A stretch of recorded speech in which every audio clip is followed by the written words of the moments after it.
All right, guys, welcome back to the stream. Welcome. If you are new, I hope everybody is doing well today. I hope everybody is feeling good or having a good day so far. Appreciate you guys waiting patiently in the chat, as always, waiting for the show to start. We have over 350 people here already, which is amazing to see, awesome to see.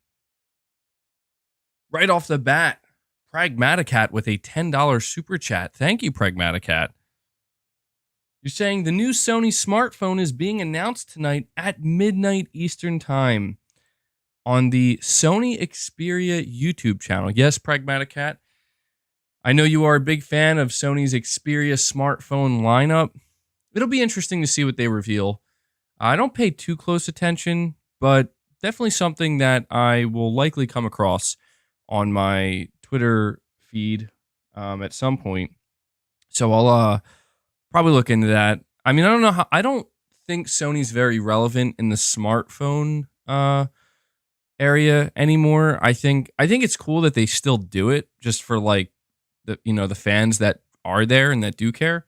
They definitely could have justifiably given up on making smartphones, I think. But they didn't. And they're like, we're gonna keep making. And you know what the thing is too is like I come across these videos randomly every time Sony does release a new Xperia, and they're like these videos from smartphone reviewers, and they all say the same thing like every time, and they're like, dude, Sony makes some of the best smartphones out there. They're like amazing. Yeah, William. They make like some of like the highest quality, and I'm like that's a shame that like pretty much nobody really cares, unfortunately. But yeah, most people are, iPhones, Samsung, even Google with the Pixel. So, but yeah, I'll definitely see what they have coming. So I appreciate that, Pragmaticat. And Pragmaticat says no, it's a big deal in Japan. That I actually believe. The Japanese market caring a lot more about the Xperia smartphone lineup. That I do believe. Absolutely, Pragmaticat. Papa Moise, NBG, David Jaffe said that Bloodborne rumor is just some reporter that said it to him. Yeah, no, I know. Of course, that's where it stems from. We're going to talk about Bloodborne today, but I don't want to put so much focus on the rumor factor. Like, I don't want to spend so much time focusing on like, rumor from a source. Like, the reality is, I think, one of the most reliable sources in the industry could come out and mention Bloodborne. Now, I'm still not going to believe them. Saying us Bloodborne fans can't catch a break. Yeah, I'm a big fan of Bloodborne as well. And I think it's just a great question. I think it's a great topic, especially now because, Sony is doing a showcase very, very soon. So it's totally reasonable, I think, to to just at least think about Bloodborne, to at least think about it. But yeah, I saw this rumor circulating that stemmed from David Jaffe in one of his live streams, I think. And I listened to what he said, and it was very casual. I don't know why people are running with it and making it seem like he straight up said like, oh yeah, Bloodborne's going to be at the PlayStation showcase. That's what I heard from my inside source. He didn't say anything like that. He basically was just like, yeah, we've heard about it. We've heard about Bloodborne, and who knows where it's going to show up. Like that, who knows when it's going to show up. Like, he talked about it as if he knew that it was in development, but he also definitely could have just meant that you almost get the impression that David Jaffe was under the impression that it's just like a known rumor, like a known, like kind of like Metal Gear and Silent Hill, where it's like, oh yeah, it's in development. Who knows if it's ever going to show up? And I mean, like he could have just replaced Bloodborne with like Metal Gear Remake, and of course there are going to be people who run with it and say like, oh, it's absolutely coming and whatnot, or people who say, I will say, dude, fan bases need to chill out a little bit. They do. with stuff like this, where it's like, I don't know, man. I've seen like some people getting like really, really upset. It's like, guys, it look, man, like just go about your business. You know, like there are people making shit up all the time. There are people making up rumors all the time. Um, you know, if you see a headline that says like Bloodborne PlayStation Showcase rumor, obviously be skeptical.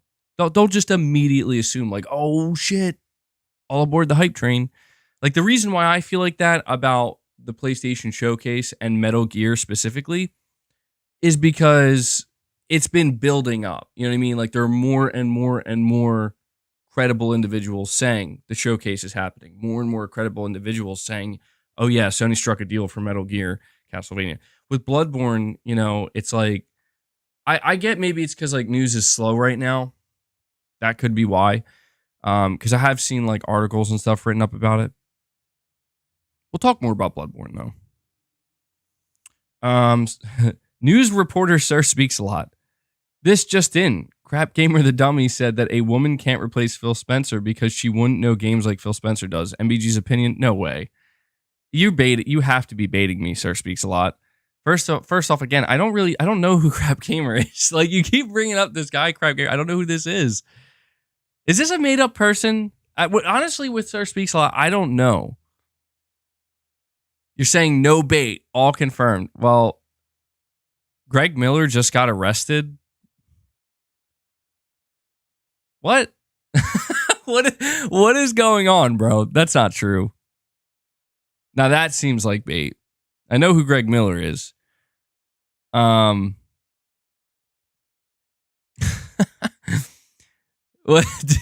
is going on? Based on my sources, trust me, bro.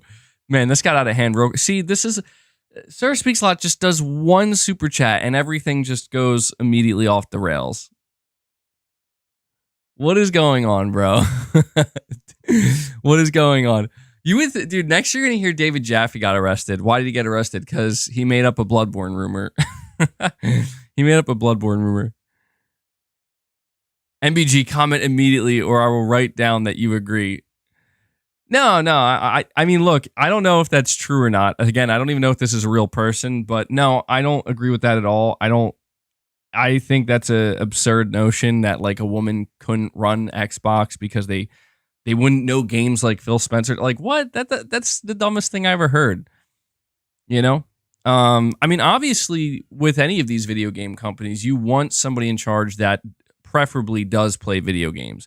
Sometimes you're not going to get people that play video games, but the most important thing is, no matter what, like I think what it ultimately comes down to is like they have to understand video games.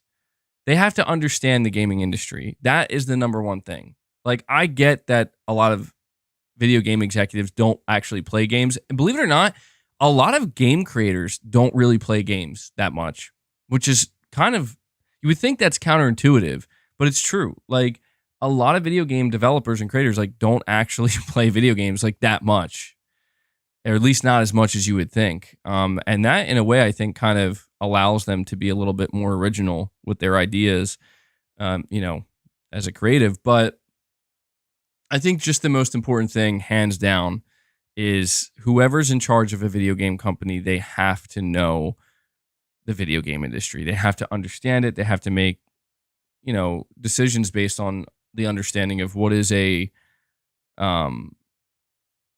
you know, like what is a good video game versus what is not. And that's why I think Phil Spencer's, the situation with him recently is so strange, because it's like this dude has bragged about how much, I don't know that he's bragged about it, but the fan base has bragged about how much he games and plays, you know, games like Destiny and other stuff. And it's like, you would think he would know what a good video game is or isn't.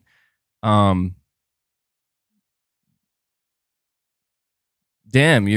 wow. News reporter Sir Speaks a Lot is dead serious. She's like, apparently this is a video that was made. You're even giving a timestamp, 7 minutes and 5 seconds. Yeah, I mean, look, man, I don't. Yeah, I disagree with that wholeheartedly. You know, I'm just a believer in give the person who should have the job should be the right person for the job, like the person who can do the best job. To me, that's the right person for the job.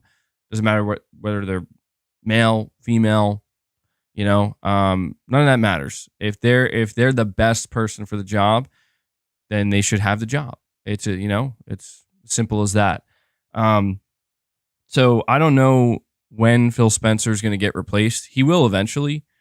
It might not happen anytime soon, but at some point, Phil's going to get replaced, and it'll be very interesting. It's just like with Jim Ryan. Jim Ryan's going to get replaced too, and it'll be very interesting to see.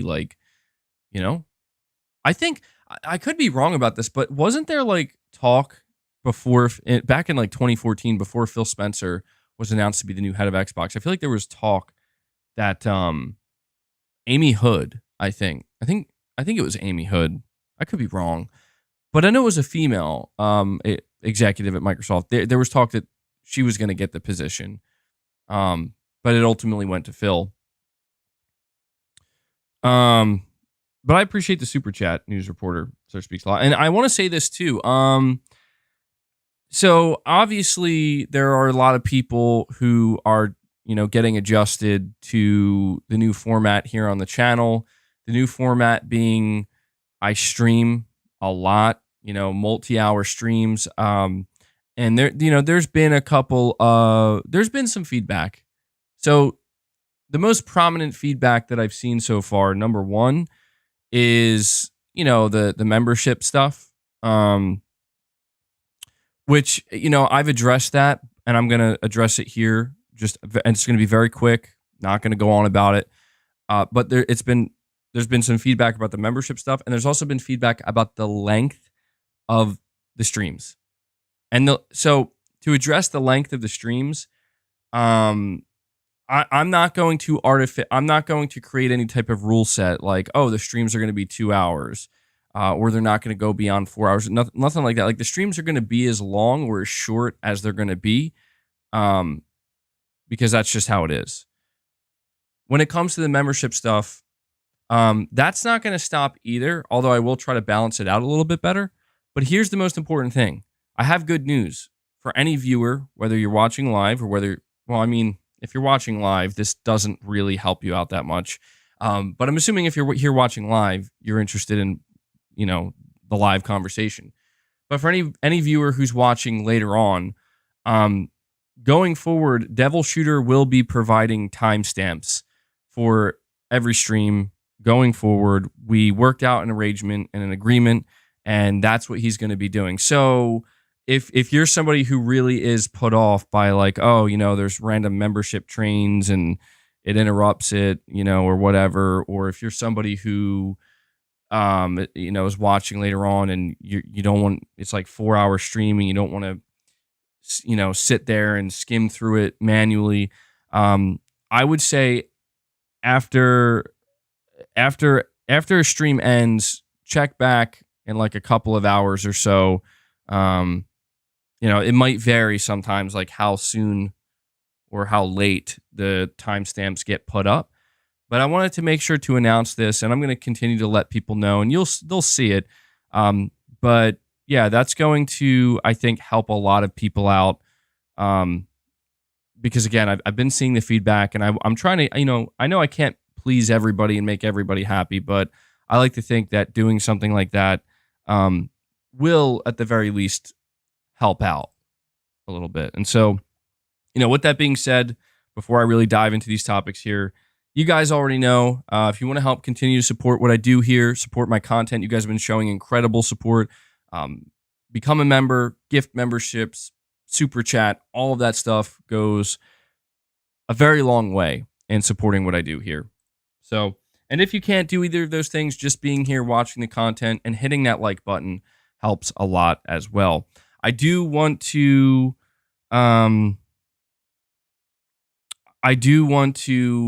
say, I'm going to start off by talking really quick about the PlayStation Plus game catalog. It was just revealed by Sony for the month of May. So it's looking really good. So yeah, they say today we're happy to reveal the PlayStation Plus game catalog for May 2023. and it'll be available starting Tuesday, May 16th. The big game that's going to be available for PlayStation Plus Extra, Ratchet and Clank Rift Apart. So that is obviously the headline game there. Ratchet and Clank Rift Apart making its way to PlayStation Plus. Humanity, Watch Dogs Legion, Dishonored 2, Dishonored Death of the Outsider, Sakuna of Rice and Ruin, Tomb Raider Definitive Edition, Rise of the Tomb Raider 20-year celebration, Shadow of the Tomb Raider, Bus Simulator 21, Next Stop, The Evil Within 2, Wolfenstein Youngblood, a lot of Bethesda games, ironically, Thymesia, Rain World, Lake, Conan Exiles, man, that's a lot of games, Rune Factory 4 Special, Story of Seasons, Friends of Mineral Town, Soundfall, and then when it comes to PlayStation Premium Classics, you're looking at Siphon Filter, Logan Shadow, Blade Dancer, Lineage of Light, Pursuit Force, Ghostbusters, and finally Ghostbusters, the video game remastered. So there you go. Just a quick update there. That was just announced by Sony.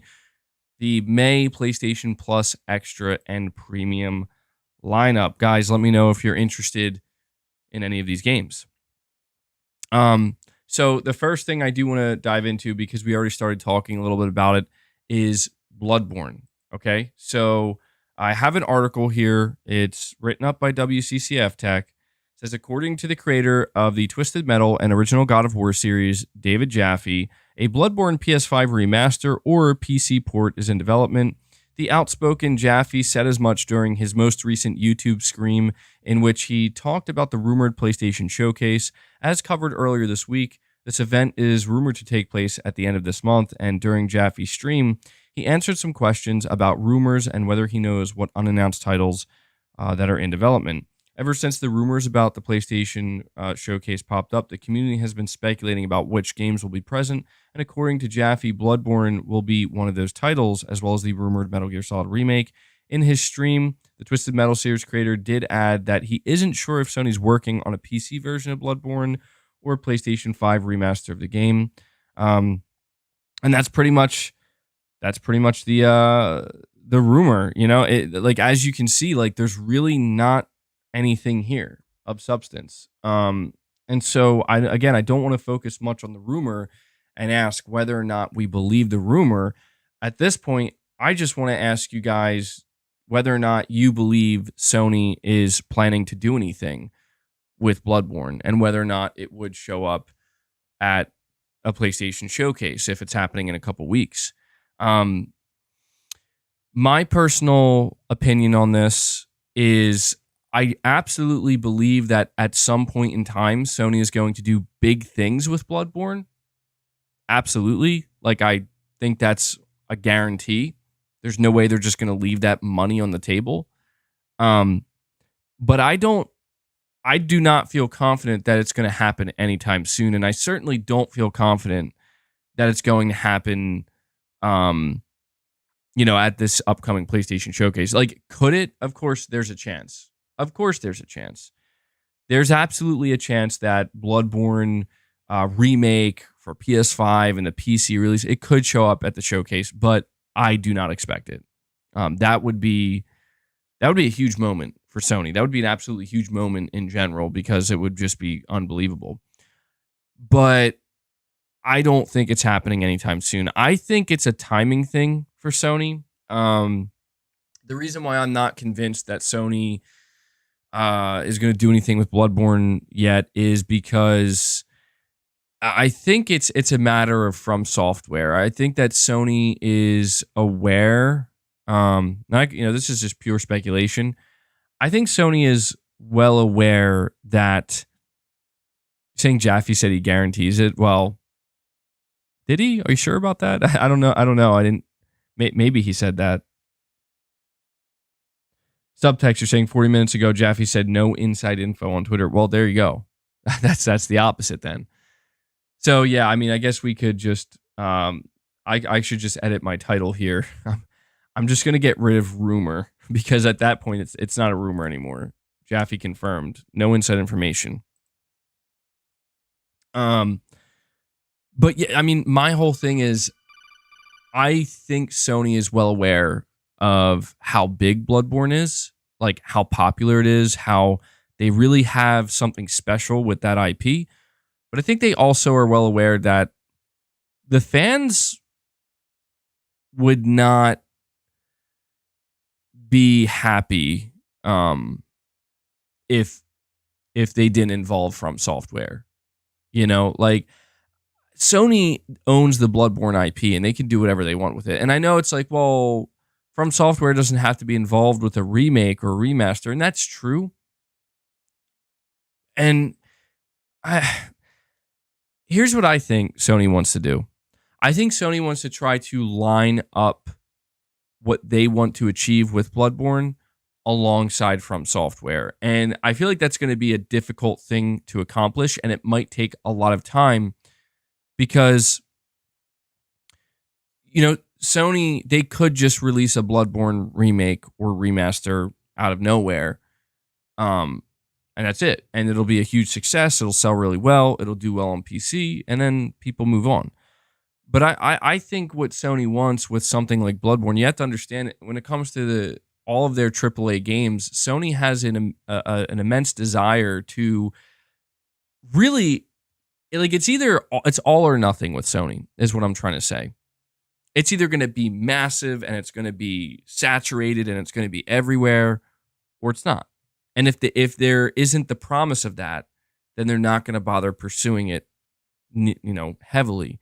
And that's where I think like things get a little murky with Bloodborne, because can Sony turn Bloodborne into a franchise that is not as beloved, it already is as beloved, but that can sell as well and continually have sequels and have, like an anime or something. There actually is a rumor apparently that one of PlayStation's properties is getting the anime treatment.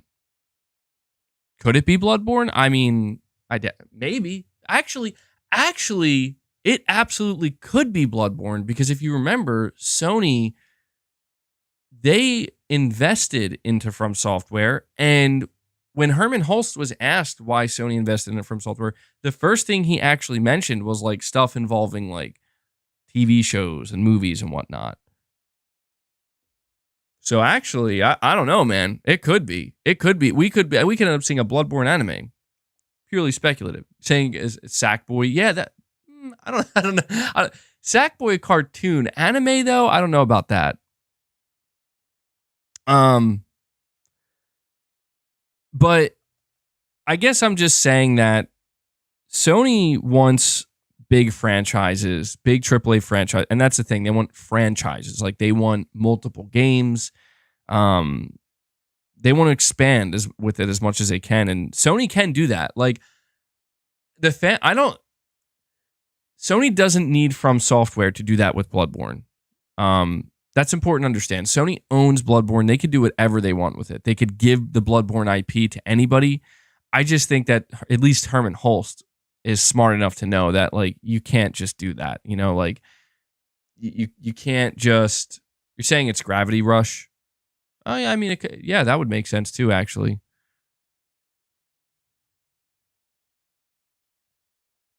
I think Sony's only going to aggressively pursue Bloodborne when they can get From Software involved.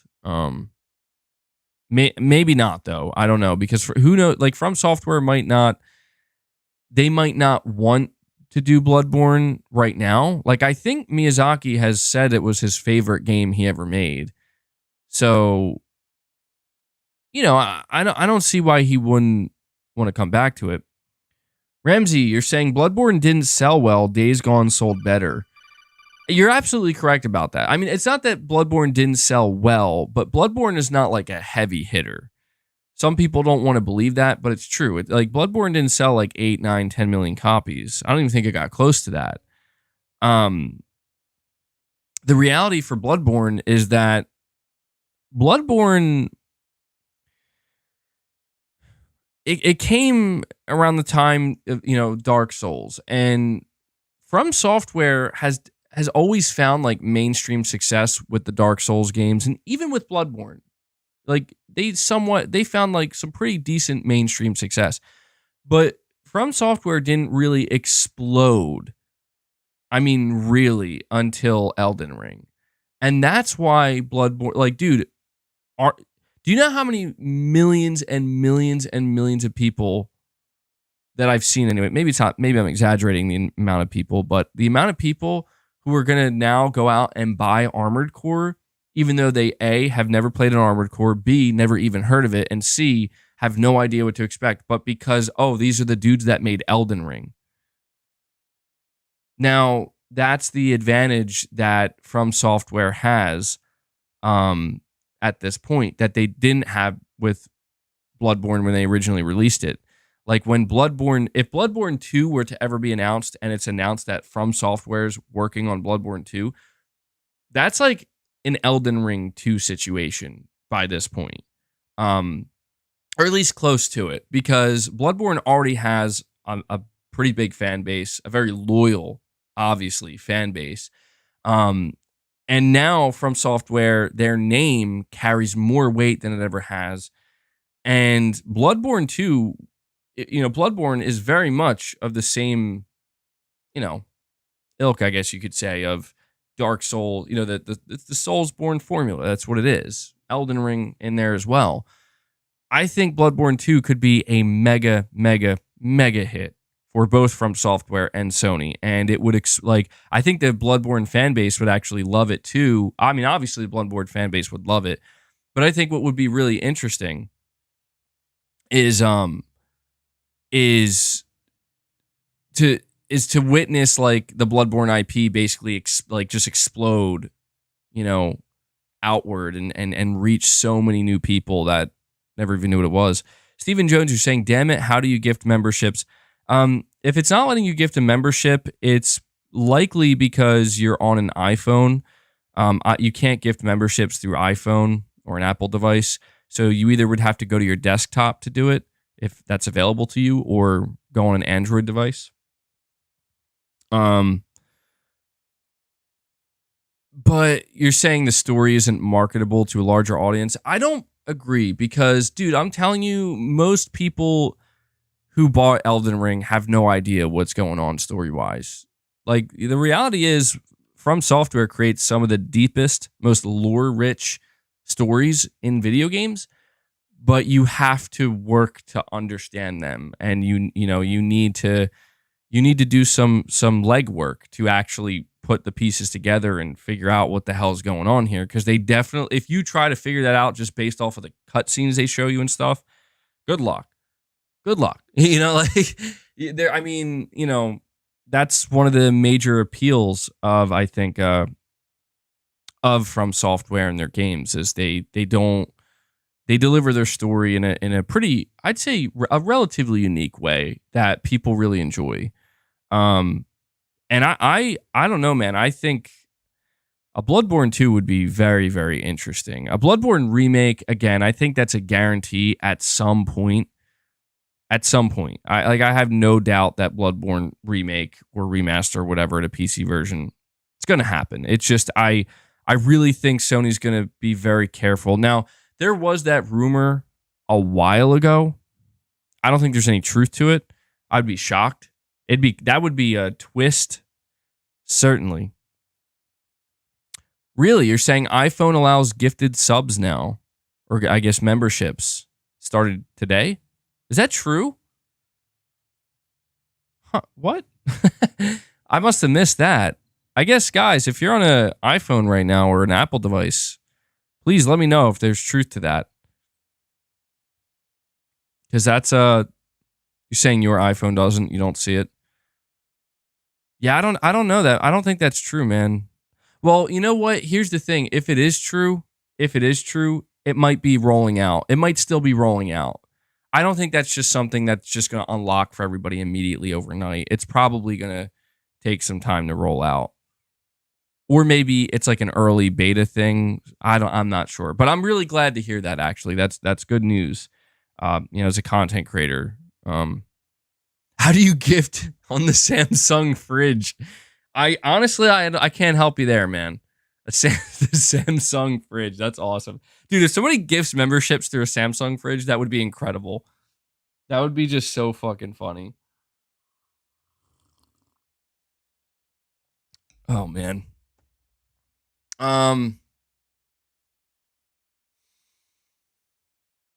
So yeah, I mean, I don't know that I have like the last thing I'll say about Bloodborne. Wait, there's another one. How do you gift on the KFC console? Dude, I remember that. I made a video on the KFC console. They never actually released that, did they? There's no way. That was like the craziest shit I've ever seen. It was a console that houses fried chicken. I'm like, that sounds hazardous. Oh man. I love that. I love that. The KFC console. But yeah, I want to say that when it comes to Bloodborne, the last thing I'll say is I played Bloodborne and I was very pleasantly surprised. Bloodborne was a game that when I played it, I was intimidated. I was very intimidated by it because I knew it was going to be difficult. And I played all the Dark Souls games, and I definitely felt confident, still intimidated, but confident that I could beat this. I beat all the Souls games, and I love the Souls games. As you can see, it's one of my favorite franchises of all time, one of my favorite series of all time. So it's like I absolutely need to play Bloodborne. And I'll be honest, when I went into Bloodborne, I expected it to be not as good as Dark Souls, and I was shocked. I was like, dude, in some ways, this game is better than Dark Souls. It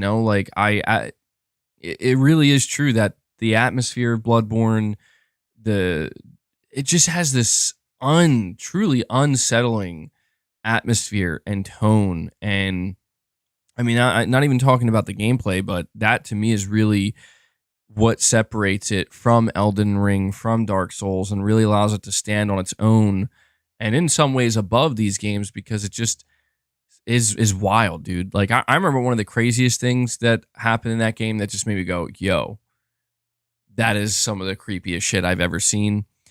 Was there, I forget, I think you're at like a church of some kind, and you can walk around the church and everything and you just see the church, but if you gain enough insight, which is like your third eye or your inner eye or whatever the hell, it's like, crazy shit.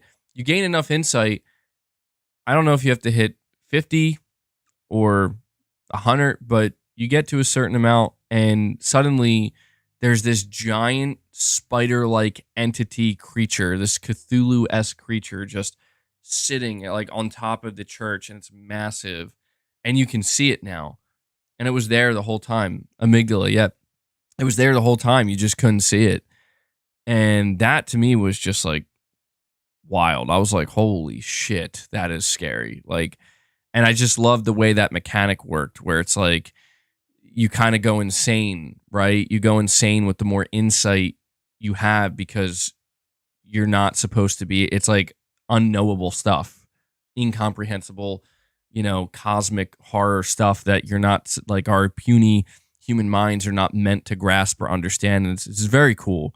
Very, very cool stuff. So yeah, Bloodborne is a GOAT for sure. And I mean, look, I think it would be a major, major, major L and disservice to the fan base, frankly, if at some point in time Sony doesn't do something with Bloodborne. I know a lot of people are like, Sony should just release a 60 FPS patch. It never going to happen.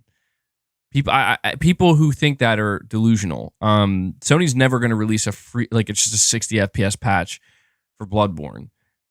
They're going to resell you the game because they know you'll buy it, and everybody knows they'll buy it, and that's okay. Like, that's fine. But it has to happen at some point. I mean, look, I know a lot of people are like, I don't want to rebuy the game, but if they truly like remake Bloodborne from the ground up, PS5 only, and really like push the limits of how good they can make that game look, oh yeah, I'd buy that game for $70 day one. No hesitation. No hesitation. So, oops. So yeah, there isn't actually a Bloodborne rumor. So I updated the title to reflect that.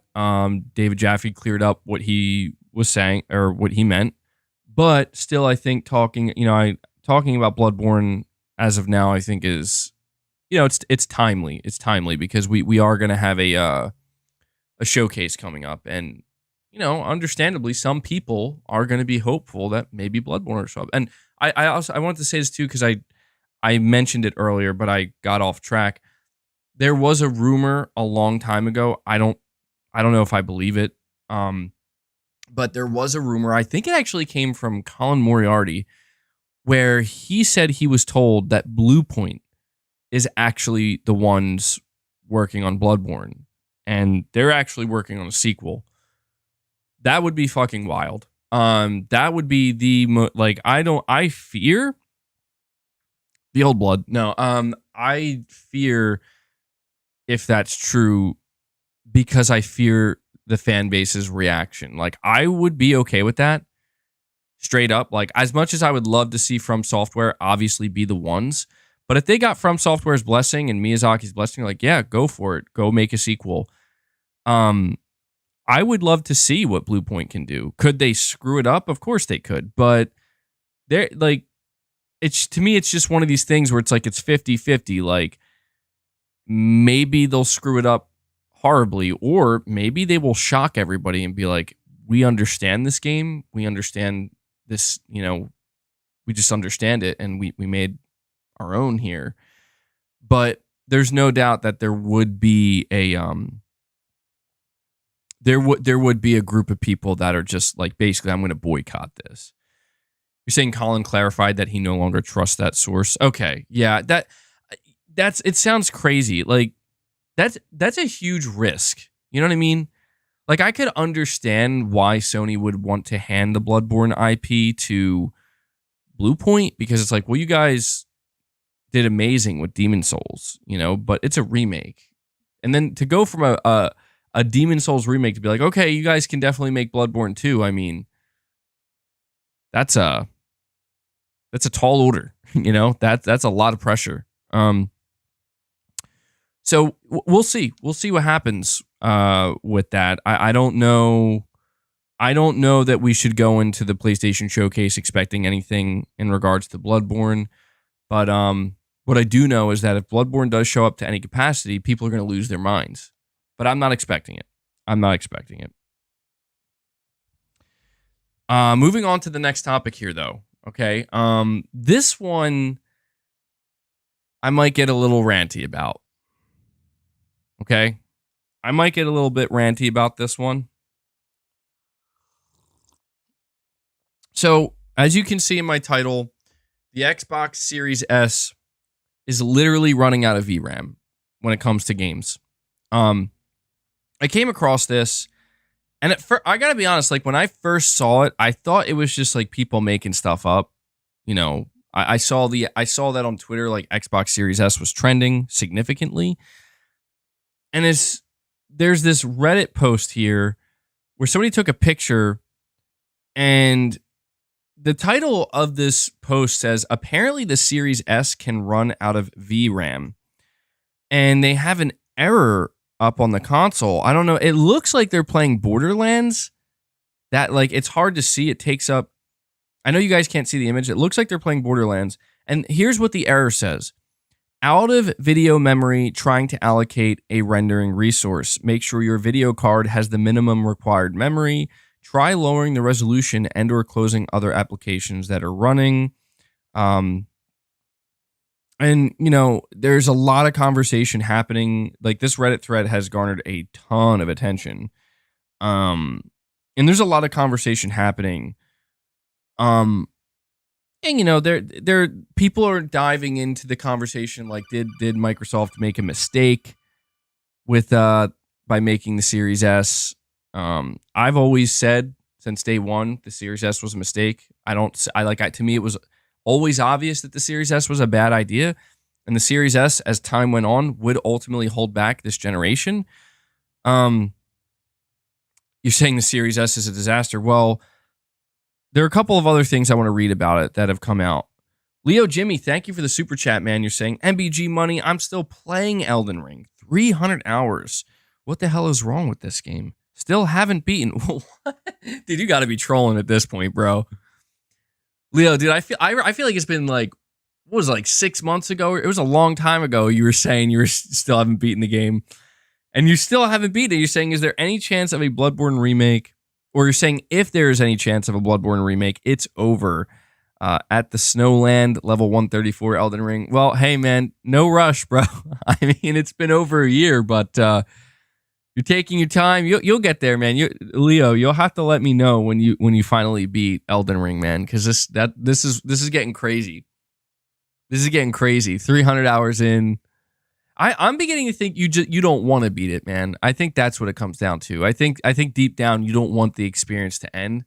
So you're just like prolonging it as much as you can, because dude, it's well over a year at this point.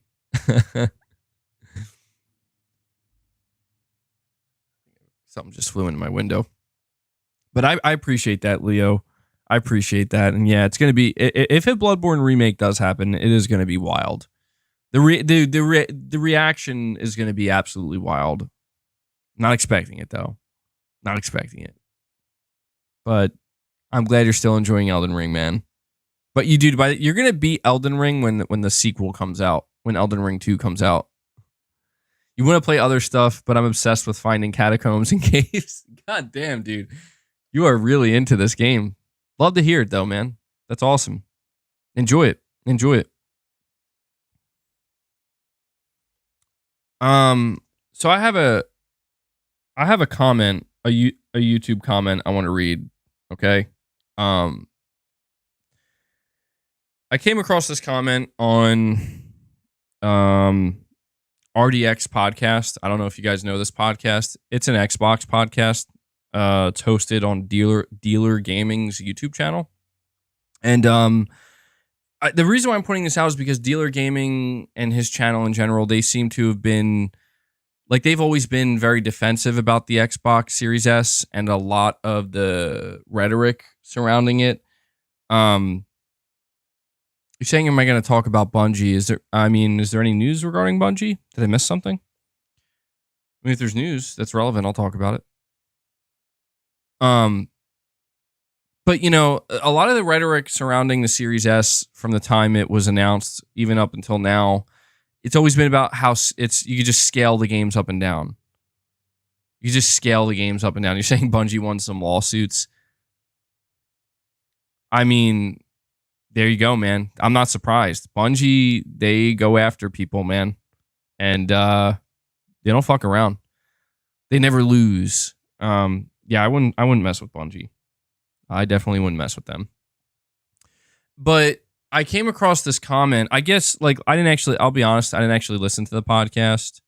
So keep that in mind. I didn't listen to it. But I came across this comment, and it got quite a few upvotes.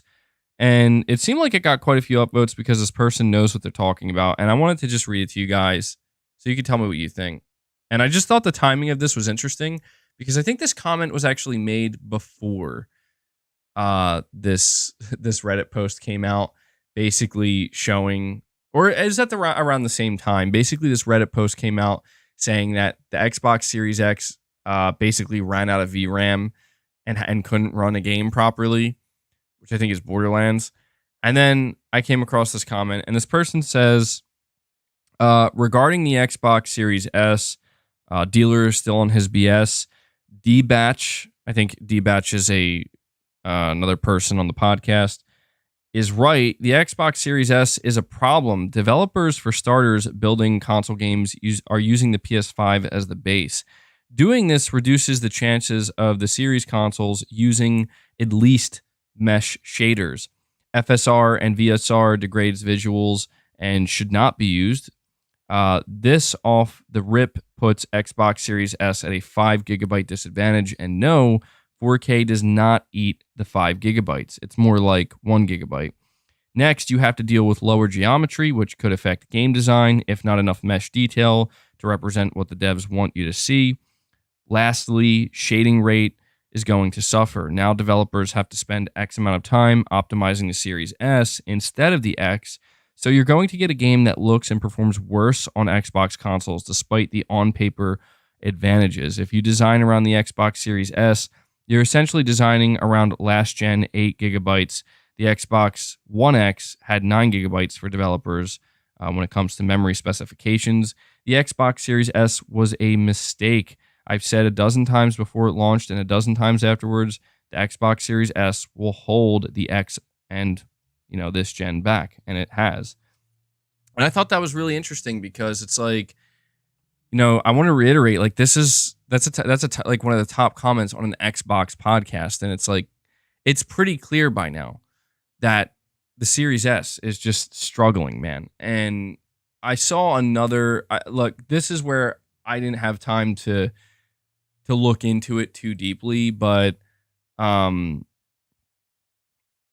apparently people are citing the fact that Digital Foundry at one point in time said that when it comes to the Series S, it's going to potentially run into problems with the memory, and it's not going to be able to keep up. And people are now pointing out now that this Reddit post is beginning to circulate, and it's getting people talking. They're pointing out that like Digital Foundry kind of warned everybody of this. And I appreciate that. Like, Digital Foundry, they're the tech guys. They know what they're talking about. But look, you're saying if the Series S is holding back this gen, what does the Switch do? Well, the difference between the Switch and the S is everybody knows that like upcoming modern AAA games are not going to be made. They're not going to be made for the Switch.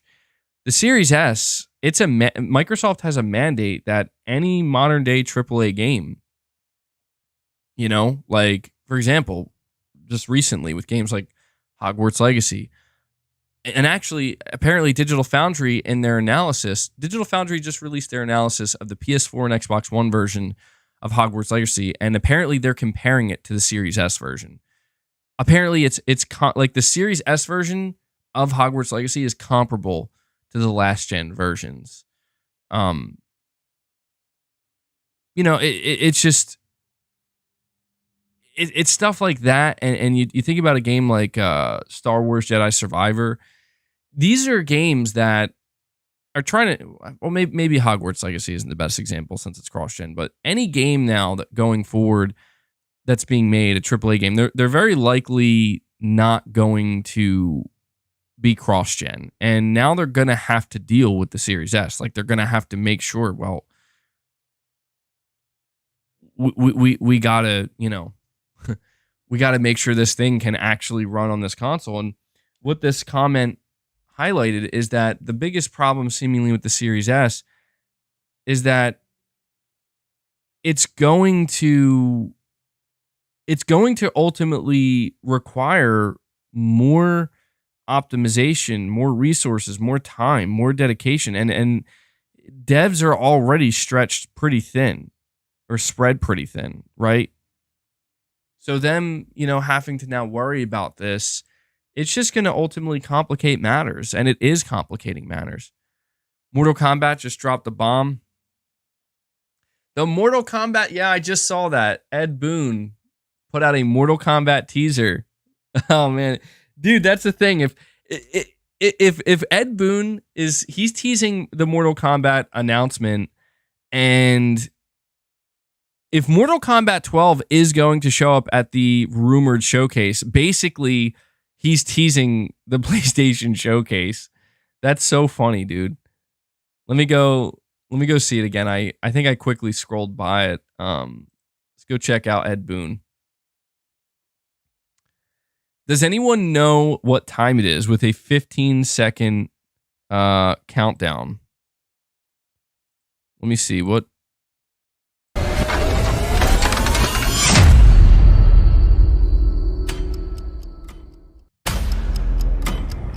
Interesting. It's a clock ticking. Yeah, I mean, he's clearly teasing MK12, and MK12 is it has to show up, right? Like if it's going to have to show up at the PlayStation Showcase. So I don't know, man. That's exciting. I'm excited. I'm excited for Mortal Kombat 12, but not like super excited. Only because I don't know, man. I've always loved Mortal Kombat. I don't know. I've never gotten really good at fighting games, but I'm excited to see what they do with the story. I've always enjoyed the fact that Mortal Kombat games have had they've had a pretty good single player experience, which is awesome. So I'm hoping that they really go all out for the single player experience in MK12. I mean, this game has been, people have really been waiting for this game. So saying they can announce it on their own time, they definitely can. They can. It's definitely a good chance that it has nothing to do with the showcase. Stephen Jones, you're saying, I listened to it last night. A bunch of apologists over there. They know dang well Xbox is now all about the ecosystem and not the console itself. Yeah, I mean, it's kind of sad, Steven, because it's like, I don't know, man. I wish that the Xbox fan base, I guess, pushed back a little bit harder, when the Series S was first announced. But instead, they kind of, they got all defensive about it. And a lot of people, including myself, were basically saying, like, this thing's not going to be good. It's just not going to be good. I mean, from a consumer level, I get it. And people still defend it. And listen to me. I'm telling you that the most damage that Microsoft is going to do and is going to continue to do is through the pro-consumer lens. And I have a couple of things here that I want to point out that are going to help prove my point to a certain degree. Kitford, you're saying, if Horizon 3 is at the showcase, I will flip out. We talked about that yesterday. I don't know that Horizon 3 is going to be there, but there's a pretty good chance the Horizon multiplayer game will be there. Okay, so we just talked about the Xbox Series S. We talked about the fact that people are beginning to run into issues with some of their games due to VRAM. The S has already been struggling. The ports, multi-platform ports on the S are kind of a joke in some cases. And I'm not here to just like shit on the Xbox Series S. It's not about that. But let me continue here, okay? So what do I mean? What do I mean when I say Microsoft is going to do the most damage through the pro-consumer lens, the pro-consumer path that they're taking? Because that's the thing, is it's like, well, I'm a consumer. We're all consumers, right? Like, that's what we are. Shouldn't we want that? Well, you got to be careful what you wish for, because, of course, we all want good deals when we can get them.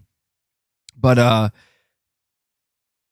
you got to be careful. And I'm saying this because I have an article here.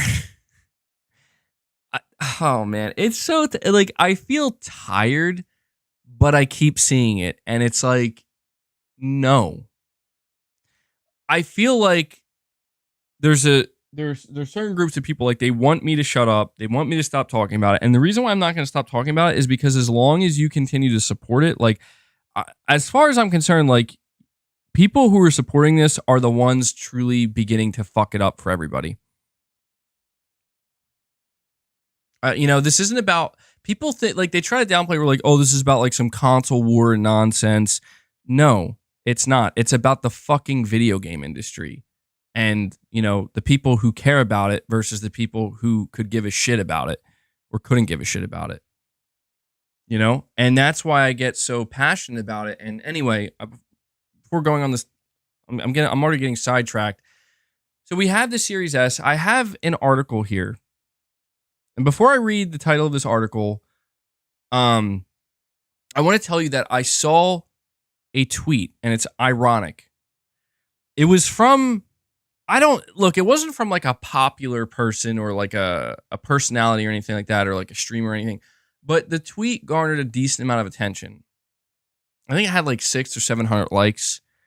And it was this person, and I'm paraphrasing what they said, but they were talking about Redfall, and they were like, once again, we have proof that Twitter isn't the gaming industry or, the gaming market, and it's not real life. And they pointed out that Redfall was the number one most played game on Xbox and like the number 10th most played game. Basically, he was pointing out stats proving that like a lot of people are playing this game. And then he went on to explain that it's good and that it, like, there we go. The proof is in the pudding. Like, Redfall's a good game. People are playing it and people are enjoying it. And everybody who's bitching and moaning online, they don't know what they're talking about. And I was really like, and then so I went to go check to see, like, the people that were replying, and he was getting quite a few replies of people being like, yeah, I'm playing the game and it's actually really good and blah, blah, blah. And I'm just like I was like, am I in the fucking Twilight Zone, bro? Like, no joke. And somebody did say it's a meme game. Like, the reason why people are actually playing it is because they want to make fun of it. And I'm like, okay, well, that could explain it. But I'm not so sure about that because, look, I have this article here from Xbox Era. You're saying MVG hates when Xbots have fun. No. It has nothing to do with that. Like, look, I don't mean to be that person, and I know how it sounds, where it's like, I'm not trying to yell at people like, what, you enjoy this game? What's wrong with you? It's not about that. It's not about people enjoying something. It really, I gotta be honest with you, like, I have to turn to them and ask, like, how are you enjoying this? You know what I mean? Like, you have been given something that is objectively, quantifiably bad, and you're just okay with it, and you're sending the signal to Microsoft that this is good and you're okay with it. You see what I'm saying? Like, it makes me question, like, and it's not so much about that. The problem with it is simply this. When I see people saying stuff like that and a bunch of people in agreement, it just goes to show, well, there you go. Like, why do you think they released the game? Why do you think it didn't get canceled? Why do you think it didn't get delayed or they didn't reboot it? Because they don't have to. Because they know. It doesn't matter what anybody says. It doesn't matter what anybody thinks. It doesn't matter what anybody says at all. Xbox fans, PlayStation fans, people on the internet, it doesn't matter. Reviewers. Look, people are going to play the game. They're going to subscribe to Game Pass. They're going to play the game. It's the number one most played game. Number 10, I don't know, top 10. It's a success. It's a fucking success. And I have this article here that was written up by Xbox Era. The title says, Redfall has found a player base at launch on Xbox despite poor reviews. Redfall has faced a lot of criticism from critics since it released last week, so much so that Xbox head Phil Spencer publicly apologized for the game's failure to meet fan expectations. Even with the game not being well received by many, the game has charted highly in the Xbox ecosystem during its launch week. Looking at Microsoft's US website shows at the time of this article that Redfall is currently the 12th most played game overall on console and the second most played game on Game Pass on console. And I think it actually moved up to number 1. Redfall now has fallen to a 59 on Metacritic. And so, yeah, like, I just pointed out the Xbox Series S. Microsoft ignored everybody. You know, I and many others tried telling Microsoft this is a bad idea. This is not what people want. You're trying to go the pro consumer route, but you're going to do so at the expense of the, you know, developer optimization, their, you know, how difficult it's going to be. And you're going to hold things back. Okay. But it's okay. It's all because it's in the name of Game Pass. We need to get things as we need to get things as we need to make it as pro consumer as possible because that's all that matters. And now we're seeing that, you know, Microsoft is being rewarded for this, and you know, seeing Redfall actually charting at all on Xbox and on Game Pass is wild. Like it is. It's just because that's the thing, man, is somebody might say, well, oh, people are just going to try it out. People are just going to play it to make fun of it. None of that matters. Do you think that matters to the executives, to the board of Microsoft when they are looking at their engagement for this game? It goes up. That's why the fucking game released. That's what I'm trying to say. Because they knew we're going to get what we want. It doesn't matter that this game is fucking garbage. It doesn't matter that it's broken. It doesn't matter that it's a piece of fucking shit. We're going to get what we want. And that is engagement through Game Pass. And worse than that, I'm literally seeing people out here bragging about it. Saying, look, people, see, they're playing the game. You know, you get like these weirdos where it's like they just want to be against what I'm saying or what people like me are saying. You know, we have the same mindset. They just want to be against, like, just let people have fun. Like, dude, no, because what you call having fun is going to fucking ruin. You are contributing to the ruin of this fucking industry. And they just don't care, man. Like they just don't, like they don't care. They don't care to see that, like, you are just buying right. You are playing right into Microsoft's hand. And it's just annoying as hell, man, because like even now when we're seeing problems pop up with the Series S, it's like, who could have seen that coming? Gee, who could have seen that coming? Thing still talking about Redfall. Yeah, well, just because I had this article up, but here's the thing. I do have a bigger point, and honestly, I wish I would have been able to discuss this during yesterday's stream because we did have a big part of yesterday's stream where we listened to Skill Up, and we basically I reacted to what Skill Up had to say about you know, Phil Spencer's comments and his recent interview, and I was shocked to find that he was defending Phil and in agreement with Phil and saying, I think Phil's right and he's not bullshitting. Phil's not a liar. Phil doesn't bullshit. He's telling the truth here. And I came across this clip, and I'm going to play it for you guys. And this is where my frustration lies, because it's like people forget. Phil Spencer knows that people forget. Microsoft knows that people forget. But not everybody forgets. The internet doesn't forget. And they will bring certain things up.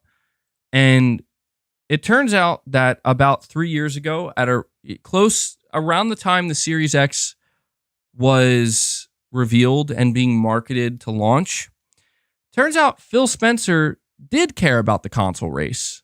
And he did believe that maybe they can be number one. And this is why I say, like, you know, I'll just play the clip. I'll play it for you. All right.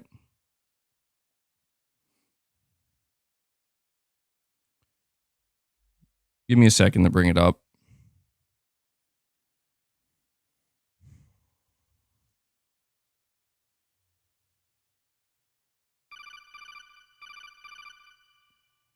All right. Here. But I'll say that, you know, being a leader in console is something that the team is committed to doing, and we're not building this program to try to aim for second place. We were going to build it aiming for first place, and that's what I want to hit. Mm-hmm. Oh, that's the wrong one. We're not in the business of out consoling Sony. or out consoling Nintendo. There isn't really a great solution or win for us. And I know that will... You see what I'm saying? Like, it's fucking comical to me that you get people like Skill Up who have such a wide audience, such a, you're saying, yeah, the vision changed. Like, how convenient. How convenient. Oh, their vision just changed. It's sad, man. Like it's sad that people, I don't know, man. Like I said yesterday, I'm damn near ready to just give up on it because it's clear that a certain amount of people want this. A certain amount of people want Redfall. They want the Series S. They want Microsoft to really go all in with Game Pass in this way. And, you know, we've been seeing people defending recent comments in regards to quality games. And it's not, you know, we've already talked about it extensively. It's just like, when I came across this news about the Series S and its struggles, it just, you know, it really just brought me back to the same spot that Xbox keeps, at least all the news and everything regarding Xbox, and keeps coming back to. And check this out. On top of this, we got, let me see. We have VGC reporting the EU regulators will reportedly clear Microsoft's Activision acquisition next week. And, you know, like the conversation fucking unfortunately again is heating up regarding this Activision Blizzard acquisition. And I'm just at a point where it's like, you know what? Fuck it, man. Like I really am at a point where it's like, if this is what people want, then fucking go ahead. Go ahead. Like I hope Microsoft, I hope they get Activision Blizzard and people get exactly what it is that they want, which is just here you go. We own these guys now, and we could just start feeding their games into Game Pass. Because you know what? I just saw there was another report. Let me see. I think it might also be on VGC. Where was it? There was another report where it came from Tom Henderson, where we're learning about the next Call of Duty, and it's just pathetic, dude. Call of Duty 2023 to be unveiled in August. Zombies mode should be included. It's going to be made by Sledgehammer. It's a joke. Like it's all just one big joke, man. And this is why it's like, if this is what people want, then let them have it, because I can't stop it. People want to support fucking garbage. They want to be okay with trash. They just want to keep, you know, giving money to these corporations that, I don't know if they notice, like they don't care about the industry. They don't care about quality. They just care about fucking engagement numbers. You know, hence why Redfall was released. It's insane, bro. It's insane. Saying I'm being a tad bit dramatic. Really? You think so? Maybe. Yeah. No, you might be right. I might be being a bit dramatic because, you know, I gotta like set myself. I gotta recalibrate myself here and make sure I'm seeing things clearly, because, you know, I remember back in 2015 and 16 and 17, I remember that I had this just bad feeling that the direction Phil Spencer was taking Xbox in would ultimately be very bad and not help the industry and not help create bigger and better, more exciting, higher quality games. And I feel like I witnessed that. I witnessed that with many of the games they released during that Xbox One generation. And then, you know, we enter this new generation with the Series X. And, they, you know, Phil Spencer makes the same promises, says the same lines over and over again. He's sorry. He knows what people expect. They expect quality, expect consistency. People, you know, said I was totally wrong about Game Pass, said I was wrong about the Series S, said I was wrong about, you know, the quality of Microsoft's games. And it's just like, somehow here we are. Here we are with another Phil Spencer apology in Redfall. And yeah, so maybe I don't know. Maybe I am being a bit dramatic, but as far, as far as I'm concerned, like literally every single thing that I feared would happen is happening and has happened. And I'm not saying it'll stay that way. Could change. Could have changed 5 years ago. Could have changed 3 years ago. Still hasn't changed. But everything that I said, like, dude, they're going to fucking ruin shit. Like, they're just going to straight up ruin it. It's cool. It's cool, though, because they got a showcase coming, and I'm sure they'll fix everything. Yeah, it's just a matter of time until Phil's coming out with another interview apologizing for the state of Call of Duty. The state that Call of Duty launched in. COD is already ruined. Yeah, dude. It's crazy, bro. It's crazy. MBG, we glad you ain't an Xbox. It is what it is, man. I'm not going to... Look, I know I already basically am treading the same old ground. I'm going to move on from it, but I'm going to read these super chats first. I got Richard Rodriguez saying, MBG, remember that time you slapped that Xbox mom? Yeah, I remember that, bro. No, I don't remember that. It's not... Now that's a bit dramatic, don't you agree? Sewell, you're saying, any update on the Switch Pro? The only update I saw was on it was on I guess it was the Gaming Leaks and Rumor subreddit, where apparently they're saying it's progressing well, and it's not going to come out until like maybe around April of next year. So it seems like Nintendo's holding off on revealing it till later this year, maybe not even until early next year. So that's the last I heard.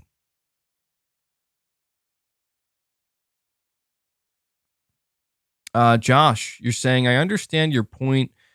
They don't have to show Wolverine at the show, but if they wait till next year, it'll be 3 years since announced for an update. Yeah, that's true, Josh, and that doesn't sound very great.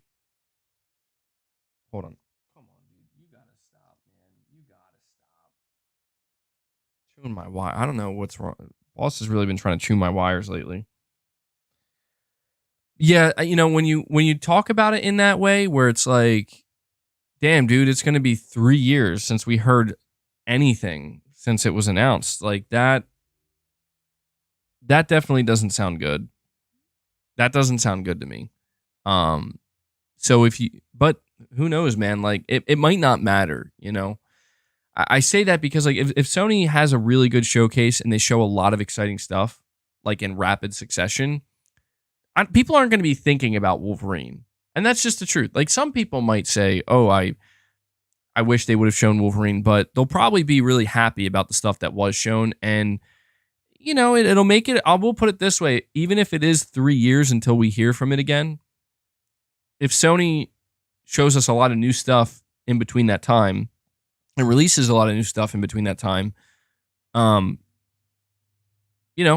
not gonna be nearly as big of a deal. Manalis Laladakis, you're saying people played the game because they want to be sure how bad the game was in every angle. That's scary though, man. Is like it is bizarre to me that people will take the angle of, oh, like, look, it's number 1 or number 2 on Xbox Game Pass. Oh, well, it's because it's a meme game. So it's like you're telling me they're getting rewarded for making a bad game? It doesn't sound great,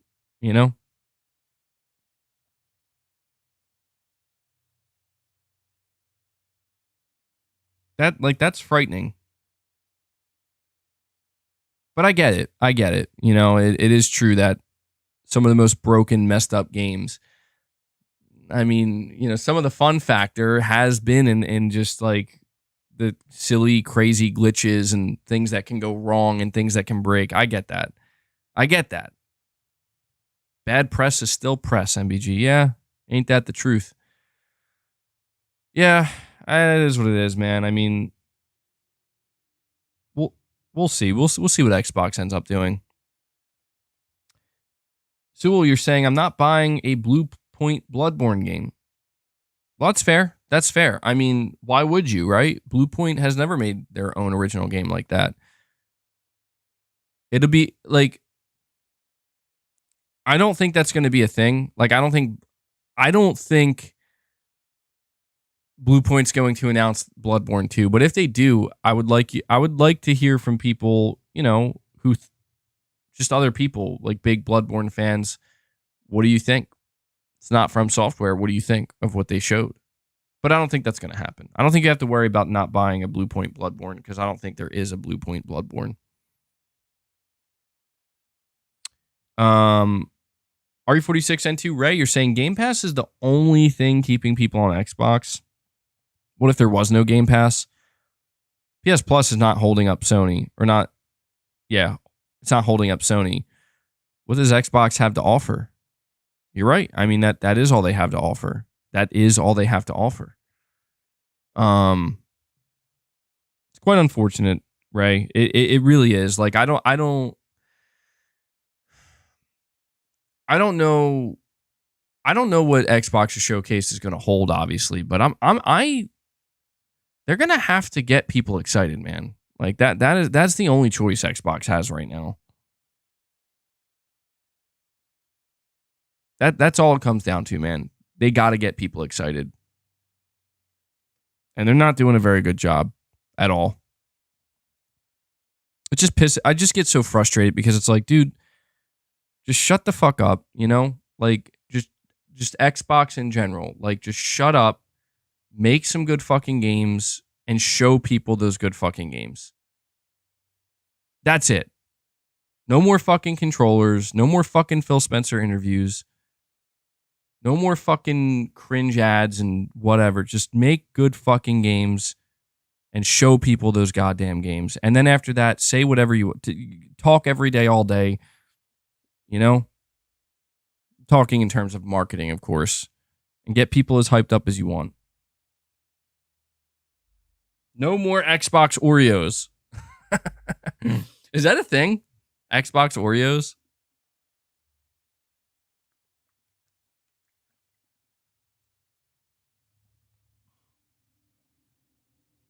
It is? Wow, that's funny, dude.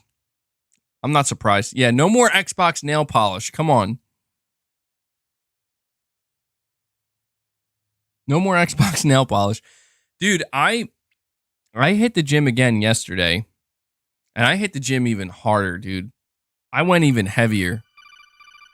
And I'm like, honestly, I'm not as sore as I expected to be. I've really been lifting heavy, man. Like, I've really been trying to push myself. I'm really trying to live up to the name, Muscle Bound Gamer, right? And I'm not nearly as sore. Like, I'm sore. I'm mostly sore in my traps. Like, my traps are killing me. But, like, I'm going heavier on, like, every body part. And I'm not feeling as sore, which is a good thing. It's delayed. Yeah, delayed onset muscle soreness.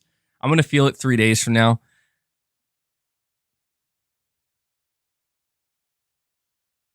But yeah, I have coffee here with me. I don't know. So the whey protein I take, I'm a big fan of animal supplements. I don't know if you guys know them. I'm not sponsored or anything. They would never sponsor a gaming channel, but I take animal whey protein.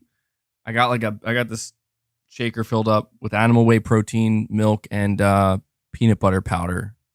Vanilla whey protein. It's really good. Really, really good. But I'm trying to make sure I'm like taking more, I'm increasing my protein intake these days.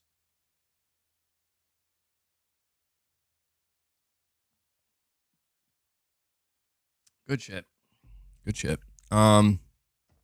MBG needs to drink more things at the same time. Yeah, bro. No joke. I have coffee next to me. I got my whey protein and I have liquid IV. So I legitimately have like 3 different things. Dimetized ISO 100 is amazing. Yeah, I've had that before. Careful with animal stuff. Yeah, dude. So For those who know animal supplements, like some of them are really intense. I just take their whey protein. I tried the animal pack before, couldn't handle it. It's too much. I tried the animal stack before. Holy shit, that I felt like that was basically the closest thing to like actually taking steroids. I take an animal pump, and goddamn, dude, that shit, dude. I took animal pump, and I fucking felt like I felt like I was on speed, bro. Like, actually, a long time. Do you guys remember? Who here knows about the bodybuilding supplement? It's no longer a supplement. It was like discontinued, I think. I think it was discontinued a long time ago. But it was a pre-workout called Jacked. Does anybody know about that supplement? So at least somebody here has to. There you go. Firax has ever tried Jacked? Dude, I'm pretty sure. Remember when they put amphetamine basically in their pre-workout? Does anybody remember that? And then they got in trouble and they had to come out with a different formula. Dude, I took Jacked when it still had basically amphetamine in it. And oh my God, dude, that shit was wild. That shit was wild. Yeah, they got in trouble for that. Anyway, I'm getting way off track. Talking bodybuilding supplements now. I don't just to follow up that I don't take pre-workouts anymore. It shit's too. It just gives you too much of a high, man. It gives you too much of a high. Like I love the way it makes you feel a lot of times, and it really does alter how you perform in the gym and with your workouts. But I get too reliant on them, and it gets me too high up there, and I'm just like, I don't like coming down from it. Nobody does. And then you have to cycle off of your pre-workout, and then you got to go a week or two without it, and then you're like, I hate my life. This sucks. I don't even want to work out. Yeah, I just drink a little bit of coffee. That's all I need. The Jack 3D pretty much powered PCP. Powdered PCP. Yeah, dude, oh my God. It really was. Dude, that shit was no joke, man. That shit was no joke. Kitford, you're saying, said it multiple times, F Xbox. Well, thank you, Kitford. I appreciate that. Auto X, you're saying Xbox hasn't been competing with Xbox for 10 years. They've been competing with themselves. Sorry. I think you're trying to say Xbox has been competing with themselves for 10 years. I'm sure they noticed great third-party content to, i.e. MH, ER, Resident Evil. So,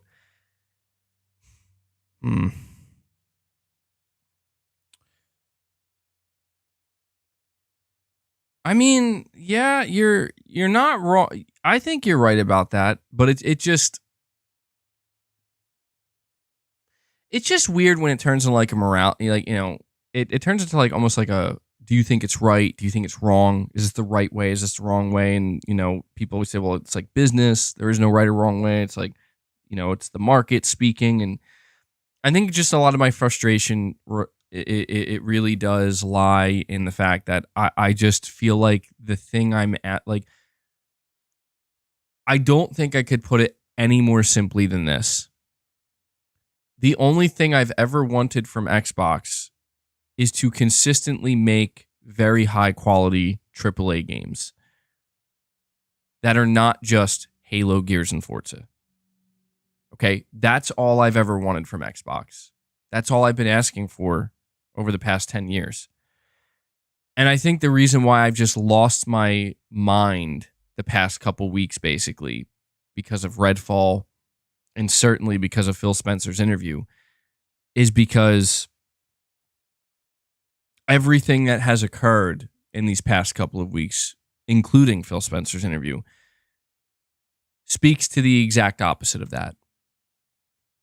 Okay, I know people make the assumption that MBG Xbox could have the greatest showcase in the world, and you're going to shit on them for it.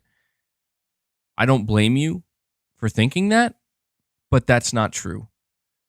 If Microsoft has a showcase where they show multiple high-quality AAA games, and they show gameplay, I will not walk away from that show saying, man, that sucked. I'd actually probably walk away saying the opposite. But that's just why I get so frustrated, because it's, and reacting to Skill Up's hot take yesterday and seeing people defend, it's like, dude, people are starting to get away. When I say that they're playing into Microsoft's hand, it's like,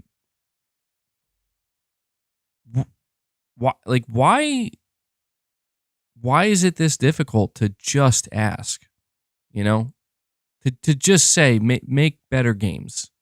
Just do it. Don't talk about it.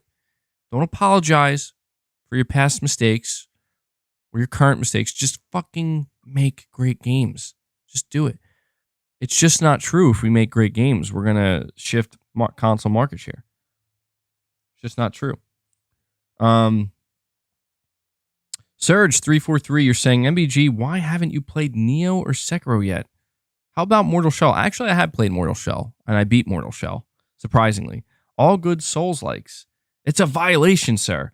So Neo, I played the demo, I think, of Neo 2. And I'll be honest, I get, you know what it is about Souls-like games?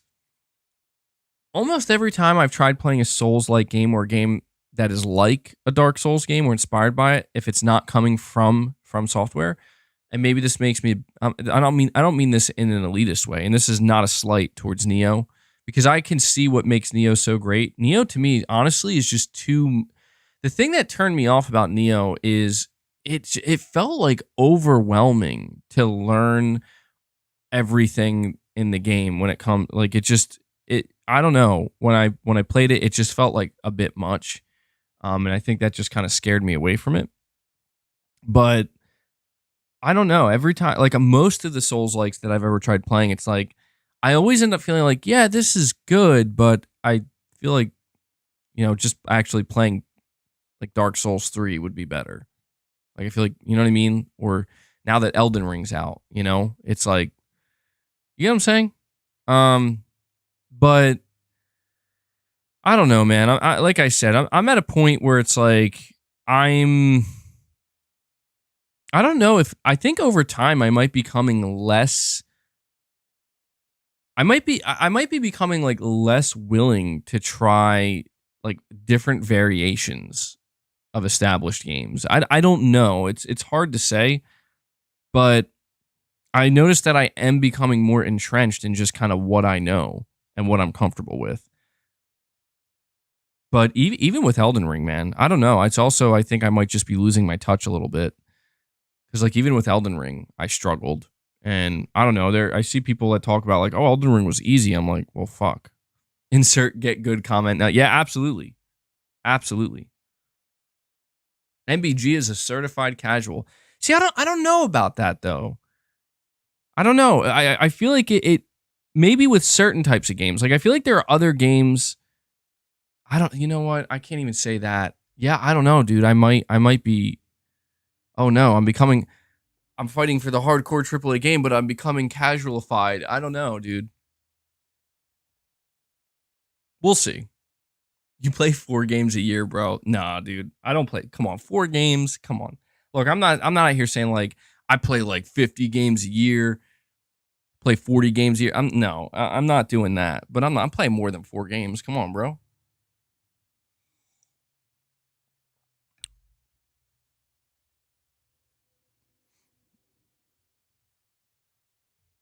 Saying Devil May Cry is more up my alley than Souls-like. Yeah, I'm really interested I haven't played Devil May Cry in a long time. I'm interested to see how I do with Final Fantasy 16's combat.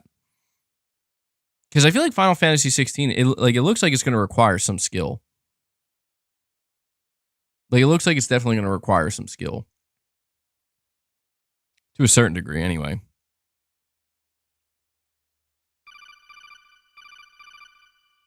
B Flesher, you're saying you haven't played Sekiro, Persona, Yakuza, Elder Scrolls, Fallout, The Witcher, Cyberpunk, or Doom. You gotta try playing at least 2 this year, man. Yeah, I will admit, there's a massive, like, I have massive holes. Jesus. Don't clip that. I have massive holes in my, like, you know, like, if you look at, like, what are the games you played over the years? Dude, a lot of these games, I don't know, if you look at these games that you just lined up, so Yakuza, Persona, Elder Scrolls, Fallout, Witcher. I was going to play Cyberpunk. I want that to be known. I was ready day one to buy Cyberpunk, and literally because the game came out completely broken. And I know it's fixed now. I know that. I'm just saying, I was ready to play it day one, but I ended up moving on. Also, I played Doom, just not super heavy into it. I played Wolfenstein, played Doom. Just I don't know. I enjoyed my time with them, but I just couldn't get super into it. I don't know what it is. Like they like, to me, they were just like, yeah, that was fun, and then I just kind of moved on, you know. But I feel like most of the games you just listed here, to me, it almost reveals something to me. It's like I don't think I'm in to long ass RPGs, you know. Like, because I'm thinking, what do all these, like, most of these, like, not Sekiro, of course, but most of these games you listed, the through line between them is they're all massive, daunting, like, time sink RPGs. I wonder if I think that's why, dude, I talked about how I'm so intimidated by Final Fantasy 16. You know, like how people are like, oh, well, it's, you're saying, but you like Horizon. Yeah, but dude, I don't know, man. I've never viewed Horizon as like, yeah, I guess you're right. You're right about that. I did put like 90 hours in the Horizon. Yeah, I don't know, man. Maybe I'm going to have to try to get into some of these games.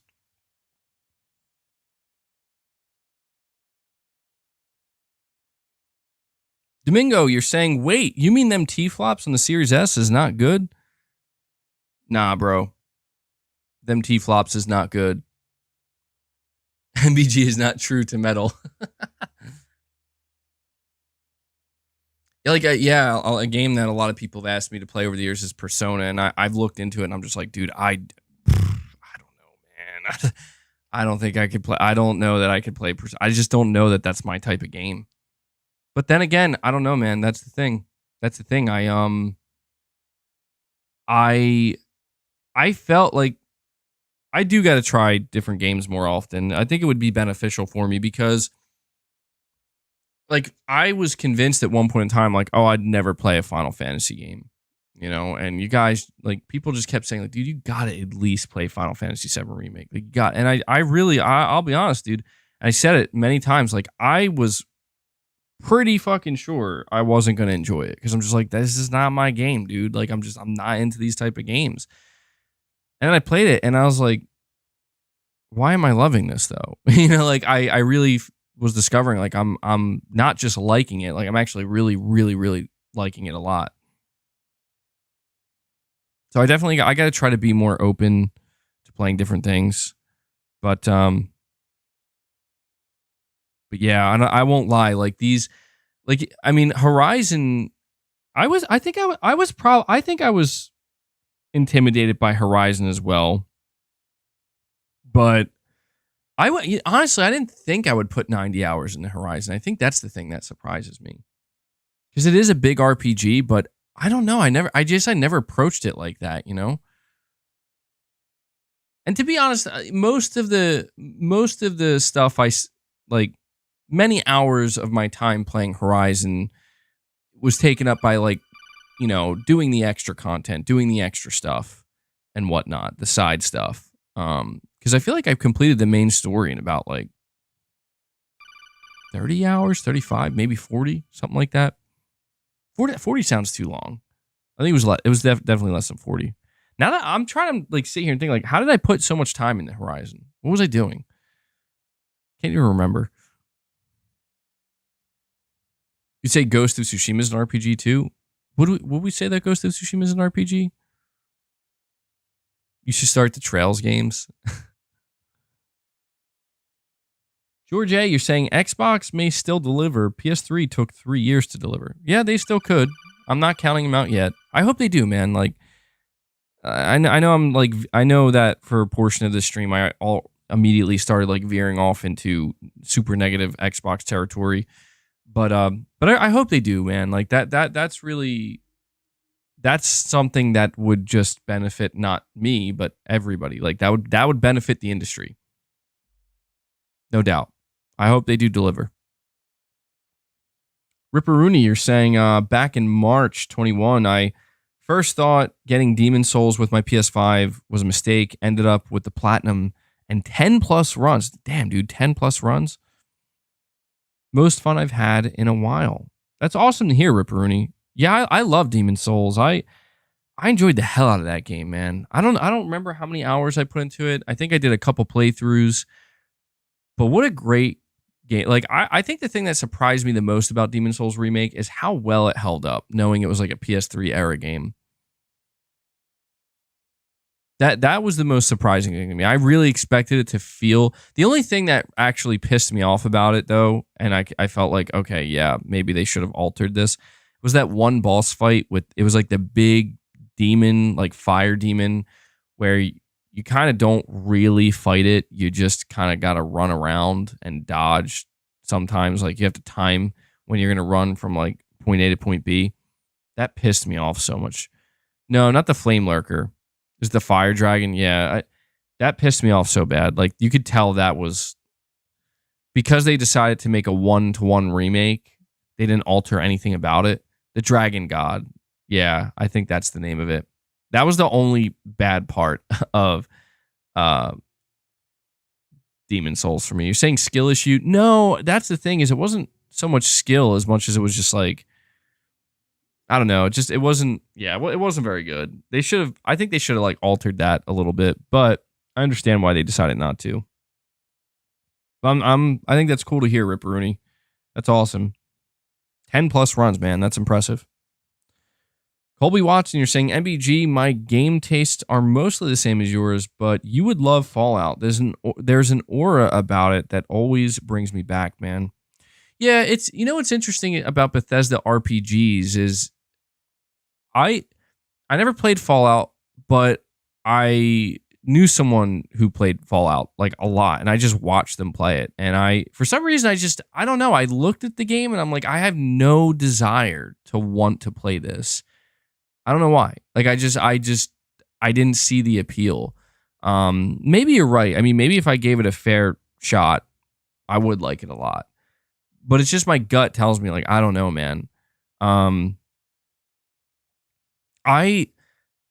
one Bethesda RPG that I tried to get into was the big one. I tried to get into Skyrim and I fucking hated it, dude. Like, straight up, like, I hated Skyrim. I almost quit gaming because of Skyrim, because I felt like, yo, what am I like? I'm not getting this.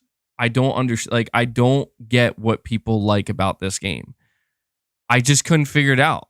Like, I kept playing it and putting more and more hours into it. And I'm just like, dude, I'm literally looking around like, what am I missing? I thought it was me. Maybe it still is me. But I was like about to quit gaming. But then I played Dark Souls and I was like, oh, okay. All right, here's something I enjoy. No joke. I played both of those games at like the same time.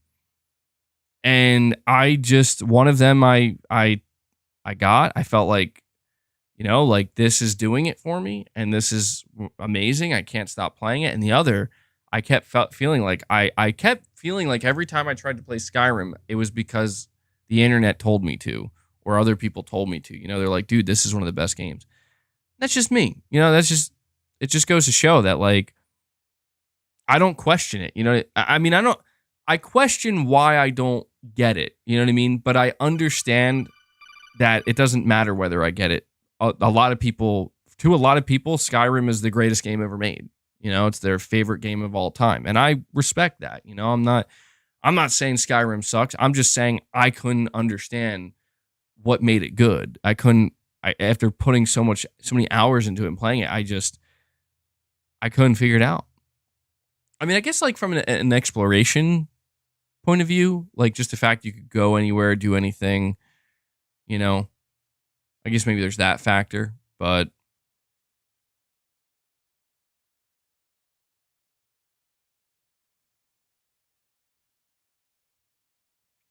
let me see here. So I appreciate that, Colby. Josh Z, you're saying retro replays might make for a good membership only perk. Once a week, maybe. Just a thought. Yeah, it's something we could consider in the long run. Like I said, man, it's still the early days. I don't know how far it's gonna go. I don't know like what changes I might make, but it's a possibility, man. Retro replays. I can only imagine how I would how I would do with some of these games. Retro replays. Appreciate that super chat, Josh. We got Kyle. Thank you, man. You're saying Persona series is a masterpiece, but I understand it isn't for everyone. But if that Persona 3 remake leak is real, it is going to be one of the biggest news for PlayStation 2.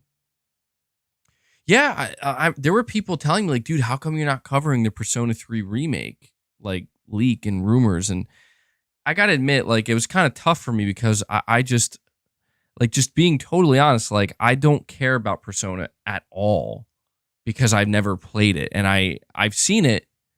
Like, Persona to me is another one that's a mystery because although the difference between Persona and something like Skyrim is I've never played Persona. If I were to play Persona, who knows? Maybe I would love it.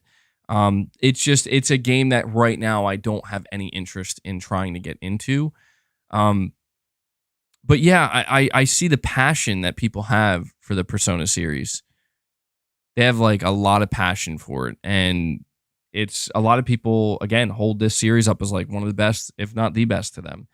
So I don't know. I know that Persona 5 is like held in extremely high regard, but I don't know about the other games. Like, I don't know, is Persona 3 considered like one of the best?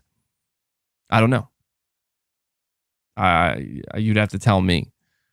Based off of what you're saying and based off of how I've seen people reacting, I'm thinking Persona 3 is it considered? I don't know. Is it considered one of the best? Because you're saying it would be some of the biggest news for PlayStation. I see a lot of people mentioning Persona 4. To hardcore fans, yes, says Devil Shooter. Okay.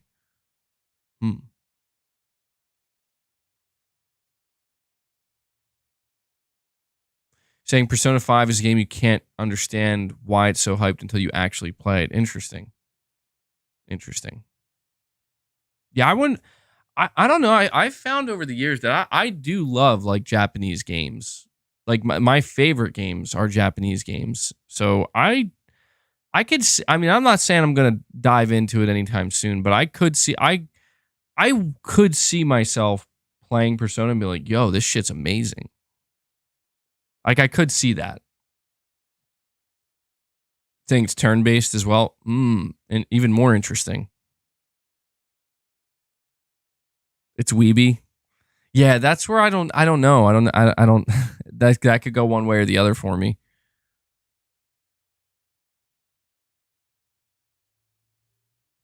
So I appreciate that super chat, Kyle. We got Carlos. Thank you for the $20 super chat, man. You're saying, you know who has no problem with the state of the gaming industry? People who own multiple consoles. My PS5 for quality, Xbox for genre, and Nintendo for exclusives. One thing they have in common is that they are all underpowered. Interesting. Yeah, that's not a... I don't think that's a bad take at all. I think it's a very true take, Carlos. And that, that might just be how it's gonna be. I've been sitting here for so long, basically saying that I want to see Xbox compete with PlayStation by basically doing what PlayStation does and matching them, or at least trying to match them. And I keep bringing up this recent Phil Spencer interview, and if there's one thing that this recent Phil Spencer interview made crystal clear is that they're not, at least in like the console space, like they're going to forge their own path, just like Nintendo has, and to a degree, Sony has, and they're not going to try to outdo Sony at their own game. And I just can't look. I could buy an Xbox, and I probably will at some point. And I could buy a Switch as well, and I think that's a pretty good way to go about it. Where it's like, look, got the PlayStation for the quality, and their exclusives. You get Xbox for Game Pass and the genres, the different, the diversity, I guess, that Game Pass brings along with it. And also they have quite a few diverse studios that are doing different things, albeit smaller. And then you got Nintendo with their exclusives, obviously. There's nothing wrong with that. I think that's perfectly fine. And, I get, my whole concern is about, maybe I'm thinking too far in the future. That's probably something I do too often, where I'm thinking like, well, what about 10 years from now? It's like, dude, who the hell knows what 10 years from now is going to be like? But I just get nervous, man. I just have to be honest, like Carlos and everybody else, I just have a hard time believing Microsoft. They just give off this aura about them, like Phil and company. They just have this aura where they say one thing and all I feel is like, but that's definitely not true. For example, like when Phil basically says like, oh, we're going to carve out our own path and just, do our own thing. And he says it in a way where it just sounds so like respectable. Like, oh yeah, yeah, sure. I get it, man. It's cool. But I'm just like, dude, this is Microsoft. Like like they're going to find a way to be number one. And it might not be in the same way that Sony is has been able to become number one, or at times Nintendo, but they're finding a different way. And I'm not saying that's wrong. I want it to be clear. Like, I'm not saying Microsoft deciding we're going to find a different way to be number one in a different area. That's fine. But I just get this feeling that Microsoft as a company, they're just so powerful. They have so much influence, and I don't know, man. I don't necessarily want to say that they're going to ultimately have massive influence over like the future of PlayStation or Nintendo and the entire gaming industry. And that's kind of how I phrase it. I think that's why people say like I'm being a tad bit dramatic, because it's like sometimes I make it sound like Microsoft is ultimately going to influence the entire industry. But it's like, if you think about it though, like if Microsoft succeeds in the way that they're trying to succeed, I find it difficult to believe that they're not gonna end up, basically doing just that, having a massive influence over the industry as a whole. And I don't know. It is. I mean, look, you're right, man. I am a commentator here on YouTube, so I think it's natural that I'm gonna think about it a lot more. I'm gonna, run it through my head a lot more, different scenarios, different outcomes, and speculate a lot more. But in reality, you're totally right, where it's like, if you're just coming at it from the angle of like, I just play video games and I'm a gamer, it's like, you're gonna make your buying decisions based on things that are much, much, much simpler. Like the reality is, like 98% of people, or maybe even 99% of people, don't even know about this interview with Phil Spencer. And they don't care either. The amount of people that have, I mean, look, the reality is there are people playing Redfall that are enjoying it. They're having fun. And, I get it. It's like, who am I to say like, well, you shouldn't be having fun doing that? And it's just, maybe it's more fear driven than anything, but it's like, I do just get worried about like, well, what signal is that sending? Like, what message are you sending to not just Microsoft, but the entire industry? So we'll see. I mean, I see the chats talking all about Zelda, and yeah, dude, Zelda's about to drop, and we'll see. I mean, I say we'll see what's going to happen, but I think we all know what's going to happen. So, but I appreciate the super chat, Carlos. I really do. I appreciate the support, man, and I don't disagree with you, bro. I don't disagree. Kyle Film, you're saying, hi MBG. I asked you this 2 years ago, and you're laughing. But what are your thoughts on PS5 still not having themes yet? I think it's safe to say PS5's not getting themes, bro. You know, like my thoughts on it are that simple. Like, I think it's safe to say PS5, it's not getting themes. I feel like it would have by now. Maybe at the showcase. I don't know how they would do it. That's my big thing. I don't know how they would properly implement themes. Like, I think if they really, really, really wanted to, they could find some way. But I don't know, man. If you hover over any game, like, that becomes the theme. You know what I mean? Music and everything. So yeah, dude, I wish I could say that, like, oh, I'm sure they're working on it. I'm sure they're gonna come, but I don't think so, dude. I don't think PS5 is ever gonna get themes. But hey, that's a great feature that can make a comeback with the PlayStation 6, right? Sony will save it for the PS6. Overexposure, remember, for 3 months. Thanks, man. You're saying, hey, BG, when do you think we will see Naughty Dog's new IP get announced? And when do you think we will get The Last of Us Part 3 announced? Well, overexposure, to be honest with you, the problem here is that we're not going to get both because only one currently exists. Okay. Naughty Dog, for as big of a studio as they are, they make some of the biggest AAA games in the industry.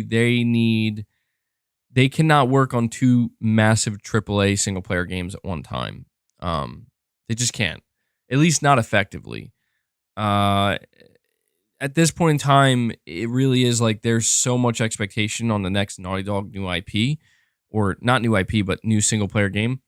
So it's either they're working on The Last of Us Part 3 or they're working on a new IP. But what do I think? When do I think it's going to get announced? Not that I do not expect Naughty Dog to announce a new video game at the upcoming PlayStation Showcase. They're going to announce the game and reveal, not announce, they're going to reveal the game that was already announced, which is The Last of Us multiplayer. That's what they're going to do. And then I could see next year. I know that sounds like a long time, but I think 2024 is going to be the year when we get the announcement of maybe The Last of Us Part 3, if not The Last of Us Part 3, the new IP that Naughty Dog may or may not be working on. So that's what I see happening, man. 2024. I think this year is going to be all about The Last of Us multiplayer. And then next year, we could hope to maybe hear about their next proper single player game. Saying The Last of Us 2 is 3 years old. Man, already? Already? Damn. Where's the time going, guys? Where's the time going?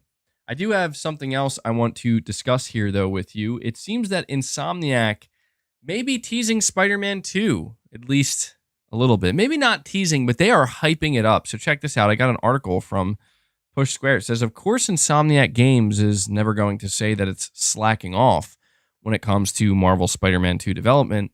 And instead, they're opting for rounds of pool in the step. I gotta be totally honest with you. I fucking hate reading from Push Square. Like, they just say the dumbest shit in their sentences that I'm just like, can you just write a sentence? Opting for rounds of pool in the staff cafeteria. Like, dude, what?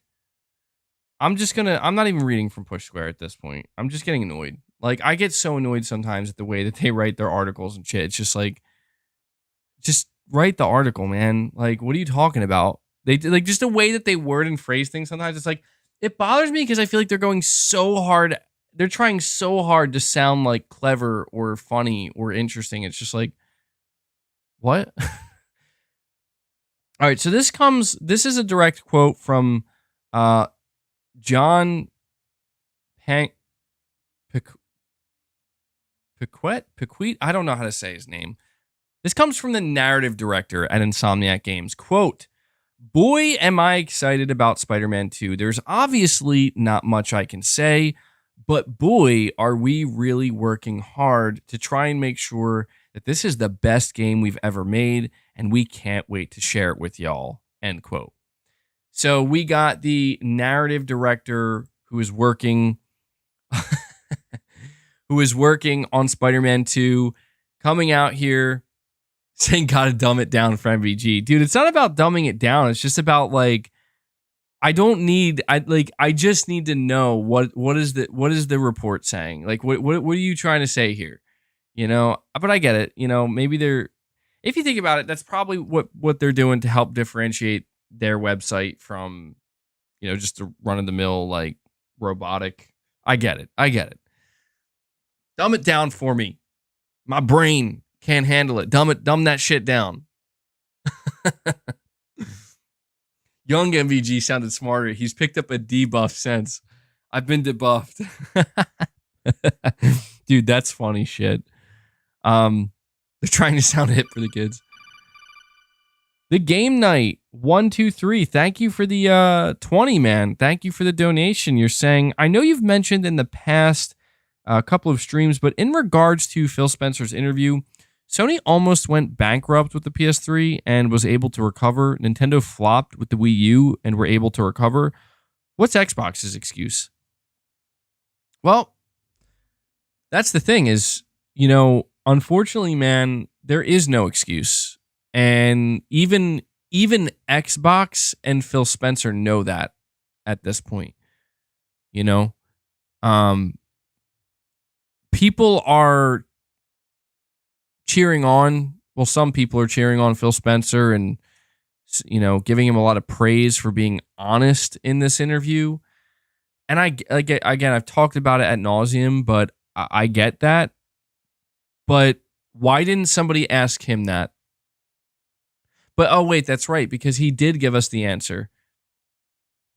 Phil's answer was, well, some people want us to go back to the days of discs and cartridges, but we're just not there anymore. And, you know, like I said, man, Phil just tried to let everybody know that, well, it's different. That's the excuse. Ultimately there is no excuse, but that's the excuse Xbox is using is it's different. It's a different time now. Things are different. Things are different from the time of the Wii U. And when they recovered with the Switch, things are different from the time of the PS3 and when they recovered with the PS4. Things are different. Oh, what's so different? Digital. Digital's their excuse. That's ultimately what it boils down to. And that's a poor excuse. I've given my opinion on that. I don't think that's a good excuse. I think basically saying like, oh, everybody's creating their own digital ecosystems. Like, dude, PC's been a digital ecosystem for years, like, you know, Steam and whatnot. That hasn't stopped people from also buying consoles. And even investing in those ecosystems for certain things that they want. There is no excuse, man. There just isn't. And that's why it's just so frustrating. It's been so frustrating. I know I'm going on again, but guys, understand, you know, I got a $20 super chat here. I'm gonna, you know, acknowledge what the guy said and talk to him. And I think if you look, you know, you bring up the PS3 and you bring up the Wii U, and I think that there's something interesting about Sony and Nintendo. Both Sony and Nintendo had to, you know, it's trial by fire. They had to go through it. They got thrown into the shit. And the shit in this case is you just made a new console. It's flopping. People are turning on you. You're losing customers. You're bleeding money. What do?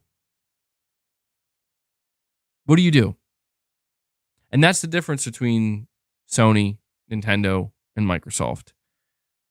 That happened to Sony, and they turned that shit around with the PS4. That happened with Nintendo, and they turned that shit around with the Nintendo Switch. That happened with Microsoft with the Xbox One. But Phil Spencer has the audacity to say, well, it's different. The Xbox One was not the same as the Wii U or the PS3 because it was digital. Like, you could buy digital games. Like, that's your excuse? We got Aaron Yogurt coming. Wow. Do my eyes deceive me? Do my eyes deceive me? Aaron Yogurt gifting a membership? What? The first membership of the day. The first membership of the day. Thank you, Aaron. Aaron's like, I'll kick off this train. It took a while, but we'll do it. But I appreciate that, Aaron. That's awesome, dude. Thank you for gifting a membership, man. Yeah, you guys have, that's so funny. It's so weird. Like I was looking around. I'm like, wait a second. Wait, yeah, like membership gifts. That's a thing. Meanwhile, everybody who doesn't want MVG to go on the member train are like, no, Aaron, no. No, but I appreciate it, bro. Thank you so much. Brett Williams coming in with a membership gift as well. Huge shout out to you, Brett. Brett Williams and Aaron Yogurt. Kicking this off. 2 members gifted. And you know what's nice to see, in all seriousness, though? It is nice to see that your gifts were immediately distributed. Love to see it. Okay. So we got 2 membership gifts on the day. W's in the chat. Give you a little Arnold there. Shout out to you, Aaron Yogurt and Brett Williams. The game night. You know, that's pretty much what it comes down to, man. Phil Spencer, his excuse is that, yeah, sure, Sony did it with the PS3 and the PS4, and sure, Nintendo did it with the Wii U and the Switch, but, you know, we lost the worst generation. Like, who gets to determine that, dude? You know what I mean? Like, who gets to determine what the worst generation to lose a console war is? Like, you don't. Phil doesn't get to determine that. Nobody gets to determine that. There is no excuse. The reality is, Microsoft is not going to fight to make that comeback because that's not where their ambition lies. Microsoft's ambition lies in Game Pass, in the casual market, and in I don't know what I'm trying to say here. In massive, I was trying to say wider market appeal, and for some reason my mouth kept going. Bro, I think I'm stroking out over here. We got Crucifixion coming in with another membership. Thank you so much, man. Huge shout out to you, Crucifixion. Keeping the train going. One at a time. Crucifixion, bro, coming in. Hellbound 1981. Hellbound once again with another membership gifted. Love to see it, bro. Thank you so much, dude. Hellbound, huge shout out to you. You've been putting in work, bro, for this community. Bringing us up to 4 memberships on the day. Are we going to do it? I don't know if we can do it. Are we going to hit the goal of 25 today? We'll see.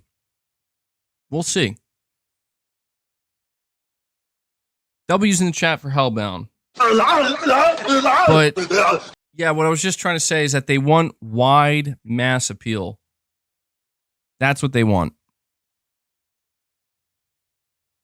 Aaron says, we broke bank yesterday. Yeah, bro. No doubt about that. Overexposure coming in. That, you know, this is cool to see, man. Overexposure. I think this is, I don't know. Maybe this is your first time gifting a membership, but bringing us up to 5 memberships on the day. Huge shout out to you, Overexposure. Keeping the train going. So we got 5. So I'll give it a little Do a little train sound. One by one, step by step. Absolutely. W's in the chat. And then Manuel Parry coming with a 5-bomb. A Manuel Parry with the 5-bomb. Thank you so much, Emmanuel. You have you've been gifting a lot lately too as well, man. Keeping this thing going. Bringing us up to 10. 10 on the day. Really appreciate that, dude. Huge shout out to you, Emmanuel. You're breathtaking. Love to see it. Love to see it. W's in the chat. Trains in the chat. It's official. The membership train has started. Clearly. Went from 0 to 10 like that. Spider-Man 2 is going to be amazing, though. That's what, I mean, look, dude, oh yeah, Brett, I'm sorry about that, man. Saying I missed your milestone chat. You know what? So I got a super chat from Carlos and one from Brett. Let me get to both of these. Yeah, because sometimes when the gifts roll in, it staggers the super chat sometimes. So Carlos, you're saying and again, the game night. Thank you so much for that super chat, man. Carlos, you're saying, what are your thoughts on the fact that consoles this gen are underpowered? The fact that they will still have 2 separate quality and performance is a joke. I mean, honestly, I don't know that I feel shocked about it. You know, I don't know that I feel like it's the craziest thing in the world. It feels to me kind of like, well, it makes sense that we are not going to go from, dynamic 4K resolution at 30 FPS to just full blown every game native 4K resolution at 60 FPS. Don't get me wrong. Like, I do think that we have yet to see. We have seen some games that don't look as good as they should. They don't run as good as they should. But I don't think we've yet really seen like what next gen games are going to do. I mean, we've seen it like with Ratchet and Clank first party, but that was fully optimized for the PS5. I'm talking more like third party games, third party, AAA next gen only games. We're only just now slowly beginning to see that. And I don't know, man. You talk about them being underpowered. It's different. See, this is the thing, though, dude. Like, I just mentioned multi-platform games. Now, I know how it's gonna sound. Like, I'm not trying to be like, yo, but the Xbox Series S sucks. But it's like, dude, every third-party game is going to be attached to not just the PS5 and the Series X, but the S as well. And I don't know, man. I just feel like if anything, the S, that to me is like, you want to talk about consoles being underpowered and consoles, causing us to have to continue to choose like that's the biggest thorn in the side, not the X, not the PS5. If it was just the PS5 and the X, we'd probably honestly be seeing better results with third-party games to a degree. Emmanuel, you're saying this is a great community. I love the coverage of almost all things. Well, thank you so much, man. Yeah, I appreciate the support you guys have been showing. It's been absolutely crazy. It's been absolutely crazy on the channel the past couple weeks. And, I think today, I don't know how you guys are feeling today. I feel like there's always there's different energy in the air, like every day when it comes to the gaming industry. And today I felt like the energy was kind of low, like very, very low tide, so to speak. Not a lot going on. We're just coming off of some major tidal waves and whatnot. And I was even questioning whether or not I was actually going to stream today, but I came to the conclusion that there are topics that I haven't covered yet, and there are still some topics out here. It might not be the biggest, but I'm saying that because it's really cool to see that even on like a pretty chill day like this, not a massive, colossal like breaking news, anything like that, not even like a rant day or anything, right? Like you guys still show up and show some great support. So have to really, give you guys a big thank you for that. Brett Williams, member for 7 months. Thank you, man. And thank you for your membership gift. You're saying, I think we should keep hype levels low, low cut with the showcase. I don't know if I'm reading that incorrectly, but basically saying we should keep our hype levels low with the showcase. Sony certainly has a lot to show, but dropping most of it at once isn't good for a press cycle. Yeah, I mean, you might be right about that, Brett. And it's hard because I want to be hyped no matter what, just at the fact that we're gonna get one. But I did think about that. I did think what if they announce the showcase and they do say it's only gonna be 35 to 40 minutes. My expectations are gonna lower they're gonna lower a lot because of that. Because I have MBG might overhype himself. Yeah, I'm gonna get hype overdose, bro. It's hard for me to have that mindset and that mentality because I don't know, man. I just feel like the timing is right. You're not wrong in that dropping everything at once, and I think I might be getting ahead of myself and oh my god, Metal Gear's gonna be there and Spider-Man and The Last of Us multiplayer and GTA 6 and Mortal Kombat 12 and everything's gonna be there. And it's it might, but it might not. But my hope, I don't know that this is necessarily my expectation, but I guess if it's my hope, it is my expectation, right? Is that we get an hour and a half, a solid hour and a half. If we get an hour, I think that would still be really good. I think that could still be really good, but I really feel an hour and a half would be ideal. To me, that would say okay, buckle up. This is going to be huge. You're saying you're hoping for 2 hours? Dude, that would be wild. 2 hours would be fucking insane. That would be crazy. That's almost unheard of, I think. For Sony, anyway. So thank you for that, Brett. And we got Carlos saying, do you think Xbox and Sony held back to justify a Pro? No, I don't think so.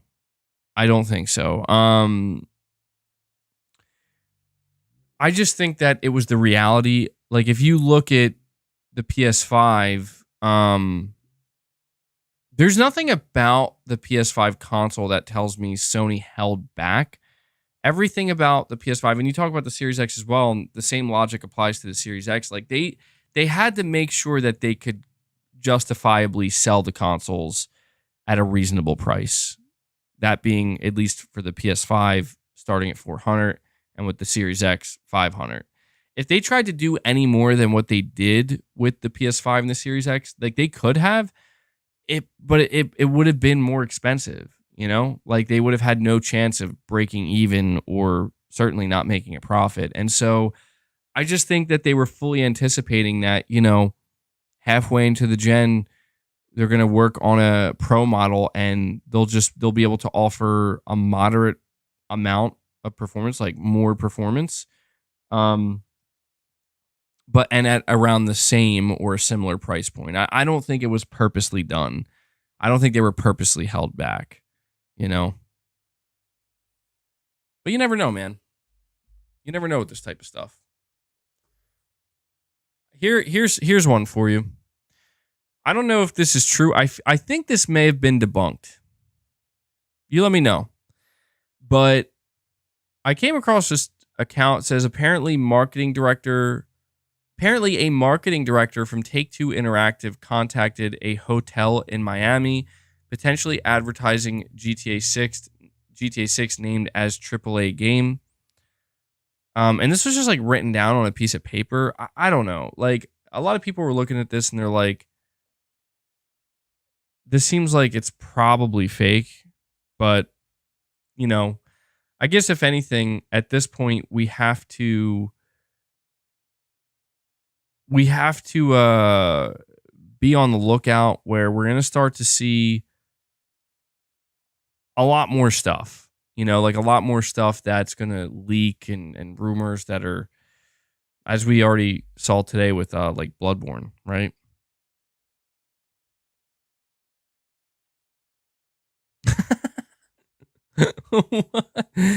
Okay. Sorry, I just saw something stupid as hell. I'm just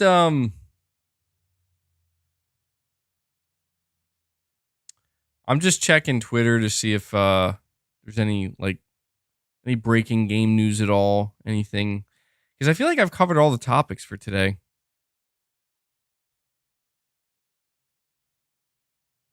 I'm not seeing anything. Yeah,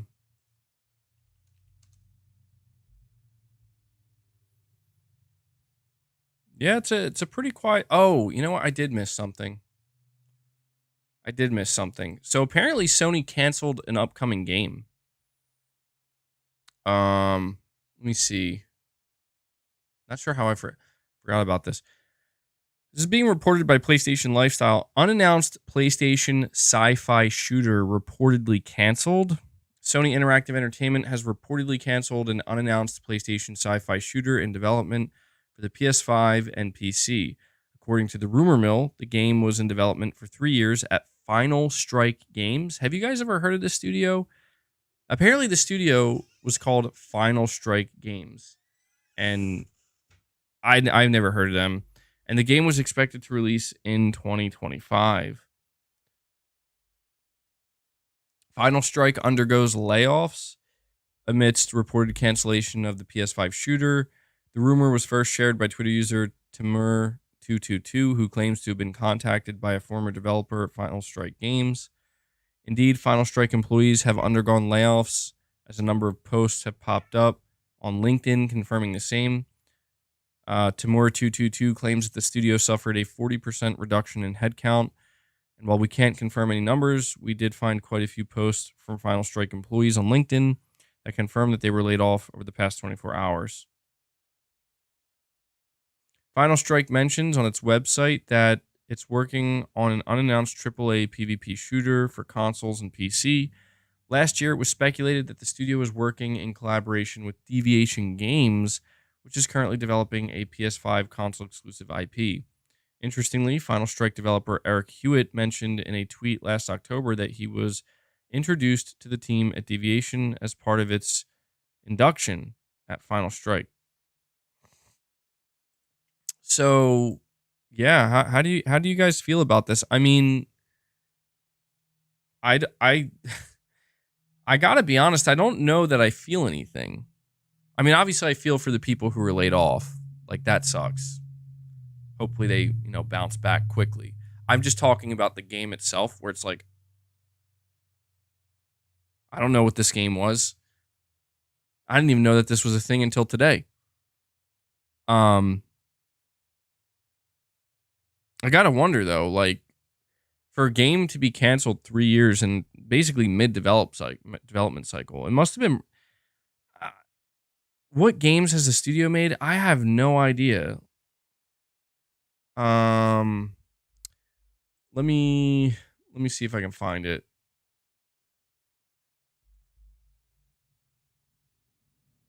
Let me see if I can see what games they made.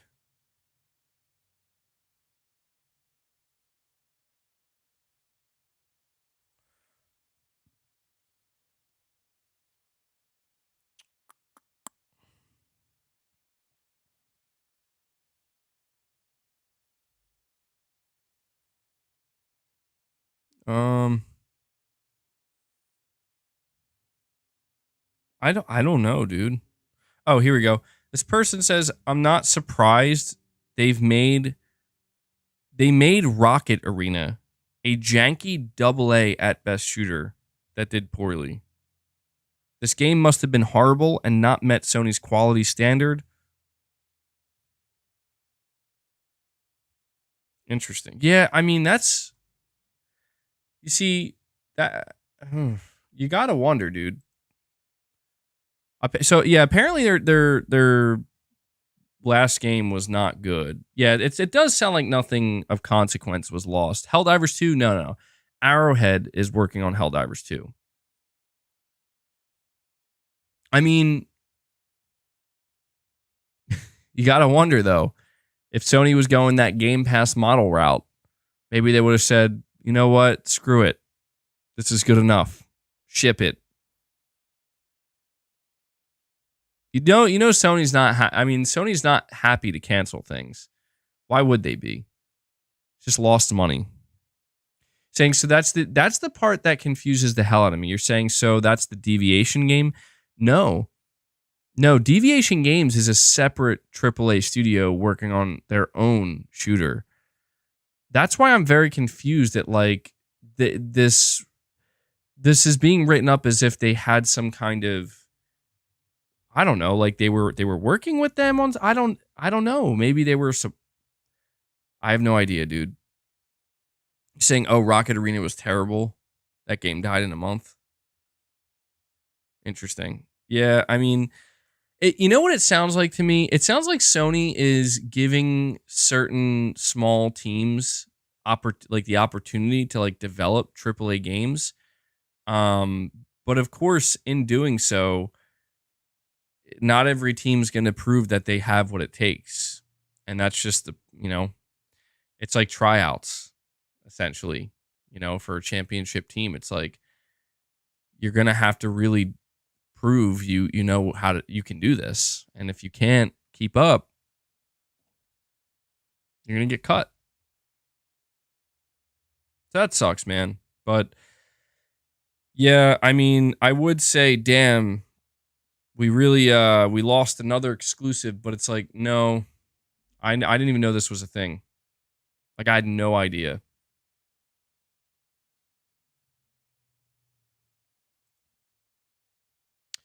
I got one last thing here for you guys.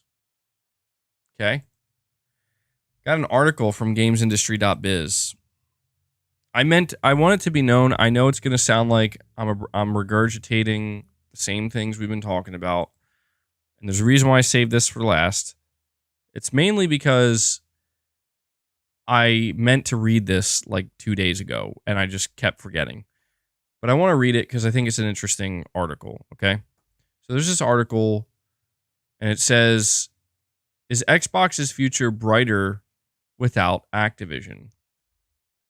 Okay. It says here, over the past year or so, a note of discord has been crept into the generally enthusiastic response to Microsoft's current console strategy. Game Pass has been beloved. Xbox Series X is a superb piece of console hardware. Series S is an unprecedented marvel in terms of bang for buck performance. And from Phil Spencer down, the company's executives and spokespeople have perfected the art of making all the right noises to make game consumers feel good about the platform. There's just one problem. It's become harder and harder to ignore the lack of first-party exclusives. The impressive backwards compatibility of the new systems and the back catalog of Game Pass that Game Pass provides were great stopgaps in the early days before new software arrived. Speaking personally, my Series X got far more play than my PS5 in the first year or so for precisely that reason. But as Sony's first-party engine has spun up to speed, the continued reliance on that stopgap and on multi-platform titles has become a significant problem. There's nothing new or controversial in this take. It's a sentiment that's been expressed regularly in the recent months, all the more so in the past week following the UK's CMA decision to block Microsoft's acquisition of Activision Blizzard, which has been the great white hope for resolving Xbox's software pipeline problems. The concern about how Xbox can tackle the challenges it now faces have only been intensified by the disappointing reception for Redfall, the first Xbox exclusive title by storied Bethesda studio Arcane, and one of the games upon which this year's hopes for Xbox had been pinned, alongside the upcoming Starfield.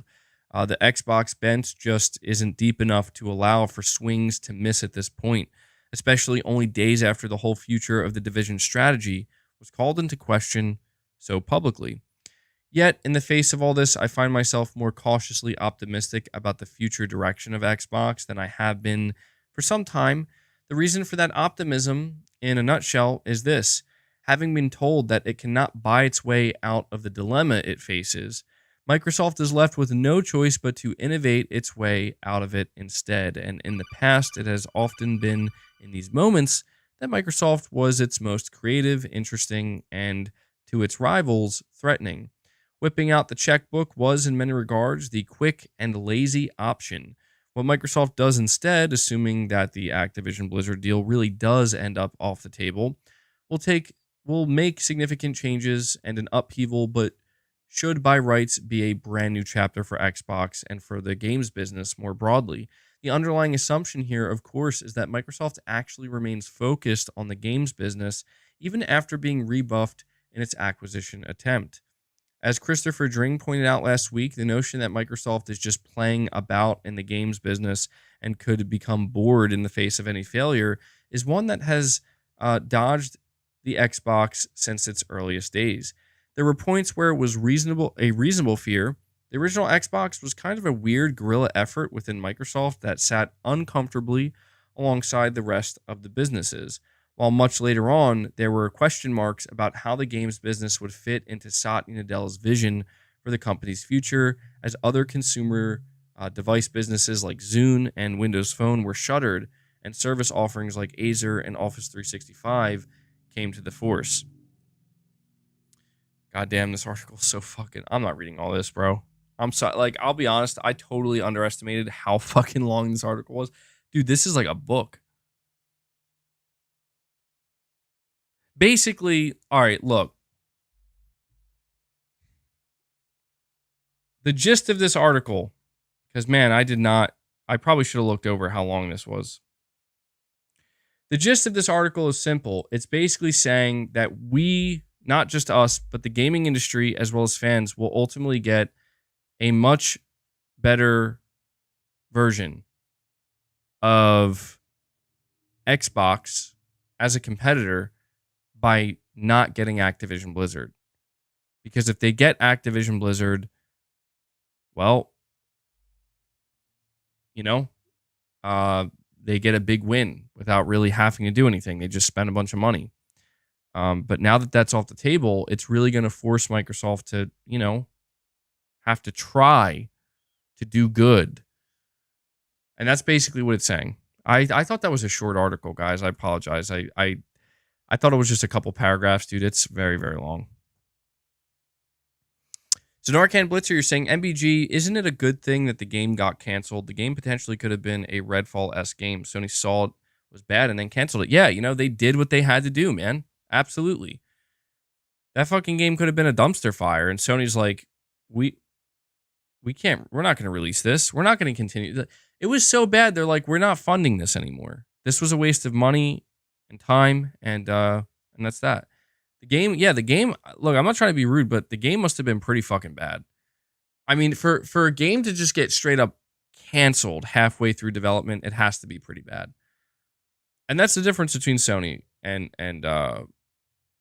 Microsoft is, like I said, that's why I basically said, like, oh, if Sony's business model was based on a subscription service, they'd probably say, this is good enough to shit out, it'll give us some engagement. No, Sony knows that we're trying to sell video games at a premium price point, and in order to do that, they need to hit a certain quality bar. And if they do not, they won't sell. And they will actually not only sell, but they'll hurt our reputation. Iron Yogurt, you're saying, Microsoft is scared future acquisitions will get blocked. Microsoft sucks, bro. Like, just straight up. They do. Like, anytime, like, that's just the thought that just pops in my head. Like, when I see the articles being written that the EU is going to approve Microsoft's acquisition, like, they just suck, dude. Like, I'm sorry. I just can't be excited about that shit, man. I truly hope it backfires on them. I hope it backfires. Like, I really hope they don't end up getting Activision Blizzard. I mean, look, if that's what people want, fine. But I hope they don't, because that's such a fucking cop-out, dude. MBG sounds hurt. Nah, dude, I'm tired is what I am. Like, I was saying that I was expecting to feel more sore, but guys, I think Yeah, I think you're right. The delayed onset muscle soreness, like I'm feeling more sore as the day's going on. Do I think Helldivers 2 will be free to play as a service or a paid title? It's a great question. I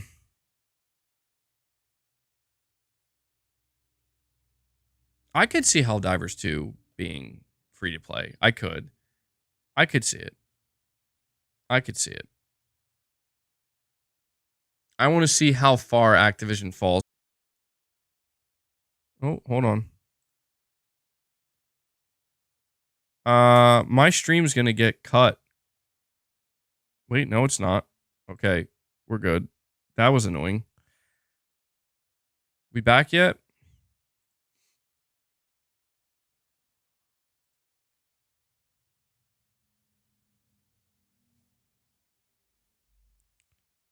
We're back now, right?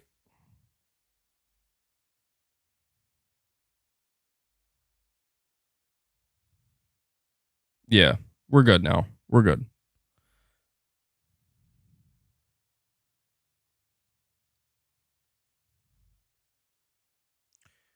Yeah, I don't know. I don't know what was up with that. It was just telling me that like my stream is gonna get cut if it doesn't like reconnect or something. And so I went to my streaming software and it's good now. It's good now. There was no cut for you. Okay. All right.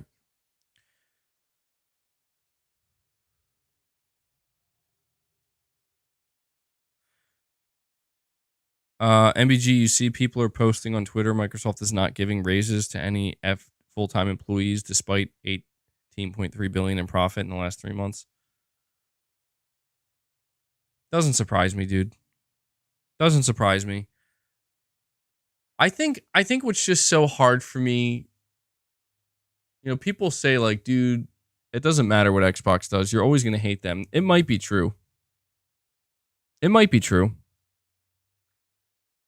I won't lie. It might be. Because the thing is, man, like Microsoft is not good. Like they're not a good company. Like they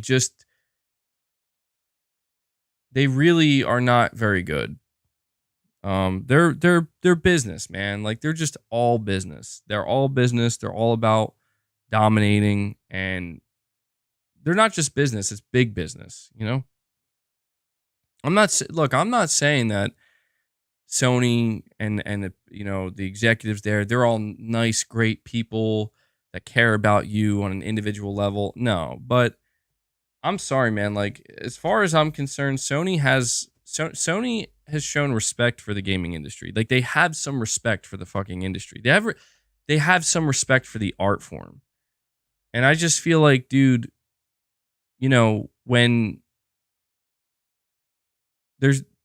when you see Microsoft basically say we have to buy Bethesda and we have to buy Activision Blizzard, it's like that tells you everything you need to know, man. That tells you everything you need to know. This is why I have zero faith. This is why I've said that for the past couple of days, like I really am not excited for Xbox's showcase. I keep going back and forth. I know. I say I want them to deliver something good. I want to walk away saying it's going to be good, but it would be hard for me to believe at this point that if Microsoft actually produces something good, it would be hard for me to believe that it's not just purely luck based. So you really think Sony's any different? Let the results speak for themselves. Let the results speak for themselves. Based on the results, what do you tell me? You tell me. Based on the results that Sony has produced and the results that Microsoft has produced, what's the difference? Because as far as I'm concerned, there's a massive fucking difference. I mean, massive. You know, like they're not even comparable. But you got to look at where does that why is there such a difference? What is the cause of this massive disparity? To me, it's that simple, man. I'm not saying that the executives at Sony, who are also very money hungry, and want profit. It's about big business. I get that. But it's just at least they have enough respect to understand that, well, if we want quality games, we got to do things a certain way. We got to do things a certain way. We got to produce things a certain way. We got to treat our teams a certain way.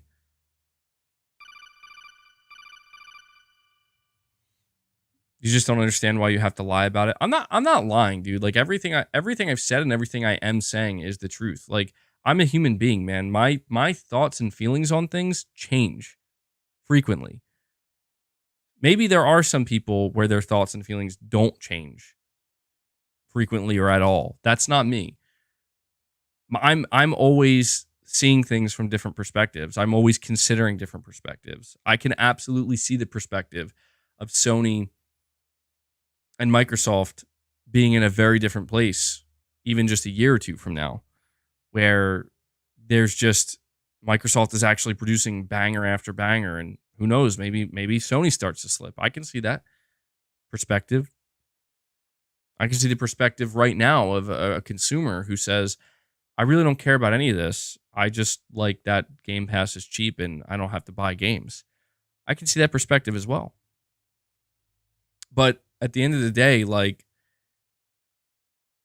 my opinions are formed based on the results. And, you know, when I say something like, maybe I'm just never going to be okay with Microsoft, I say something like that because I sit here and I continue to think about the results and what has Sony produced, what has Microsoft produced. And I think about even just the past couple of weeks, and it's just like I could be as hopeful for a good Xbox showcase as I want. I could be as hopeful for them to deliver a banger game or multiple bangers as I want. But I know that I'm just stupid if that's what I choose to do. Like that, like I'm ignoring everything that has come before, and I'm being just totally naive in choosing to do that. And that's why I say, like, I don't know, man. When I look at Microsoft as a whole and I look at how Xbox has been run, it's just like, that's exactly why I said if they produce a great banger game, it's going to be difficult for me not to believe like they must have got real lucky, because they just don't fucking know what they're doing. They haven't known what they're doing for a decade, and the same leadership is there. The leadership hasn't changed. It's the same people in charge. So it's just going to be very difficult for me to, if they produce a great game all of a sudden, to just think they just woke up one day and they got it. Maybe that is what will happen, but I don't think so. Michael, or really quick, Wave Max, thank you so much, man, for gifting a membership, bro. Thank you so much, man. You're breathtaking. Do a little Keanu there. Wave Max, keeping the train going, bro. We're at 11. Can we do it, guys? Are we going to do it today? Are we going to hit 25? We're at 11. I'm not saying we have to hit 25. You guys have put in more than enough work. They're like, it's not, I'm wondering if we're going to be able to, because we're pretty much at the halfway mark. Pretty close to it. We'll see if we get there. But thank you for that, Wave Max. Michael Lynch, you're saying, I'm 55 minutes behind. Sekiro is incredible. Unlike other Souls games, the controls are extremely tight and accurate. The combat is awesome. Yeah, I probably have done myself a great disservice by not playing Sekiro. One day. I'll get there. That's definitely a must play on my backlog. What happened? Why so much hate? Because that's what this chat does, Mike. Gotta have thick skin here. No, bro. Look, Wrestling Mark, Mike Brown, I don't know who you guys are fooling. Like, you guys are just big Xbox fans in a PlayStation chat and on a PlayStation channel. Like, everybody sees it. I see it. Nobody's shitting on you. Like, dude, people are just calling you guys out that, like, you guys like Xbox and you're listening to MBG. I appreciate it. I appreciate the viewership, but bro, come on. Like, it's right there. Like literally, I'm here looking at the chat. I can see it, you know? And it's fine, dude. Like, it's fine. Here's the thing, like, I'm not saying there's anything wrong with you being a fan. I'm not saying like, oh, you can't be in my chat if you're an Xbox fan. Absolutely not. I hope you are. Like, I be a fan of anything. I'm just saying, like, you guys are the only two that everything I say, like literally everything I say, you're like, nah, bro. Like, you're just against everything I'm saying. So it's like people notice that, and they're gonna, they're supposed to be like, yo, if you guys don't agree with literally anything, and it's just anything I say, it's like, nah. You know what I mean? It's like it's all good. Hang around if you want, man. It's cool. I appreciate the support, like I said, but it's just like, I'll put it to you this way. If you want to hear good things said about Xbox at this moment in time, or Microsoft, you probably shouldn't be on my channel. Only when you mindlessly hate Xbox. I agree when you talk about PlayStation. All right, that's fair. That's fair. I don't know. Am I mindlessly hating on Xbox? I don't feel like I am.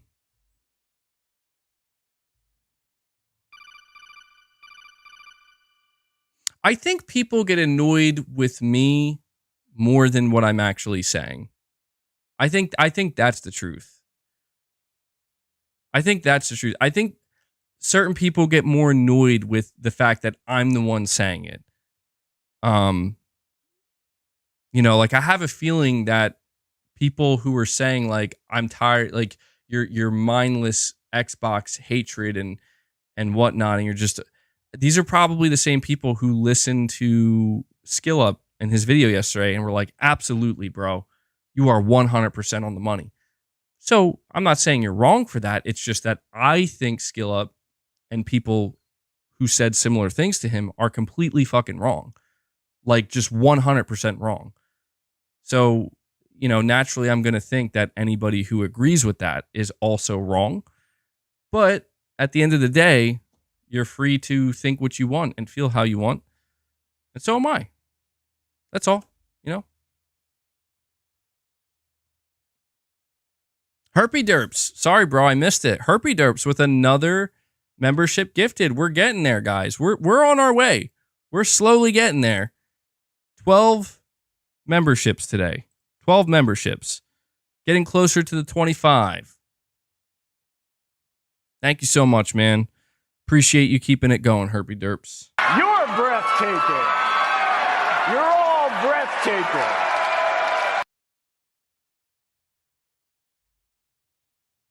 Saying me personally, I think sometimes you over-exaggerate things with Xbox. I mean, I probably do. That I would agree with. I think I get too heated about it, and I do exaggerate a little bit. Domingo813, you're saying, I'm a Soldier Boy console fanboy. That's funny. Wait, Mike Brown saying, this is crazy. I don't like Xbox at all. All right, well, there we go, guys. Mike Brown in the chat. He's making it known. He does not like Xbox at all. So, he said it. He said it. Not me. He said that.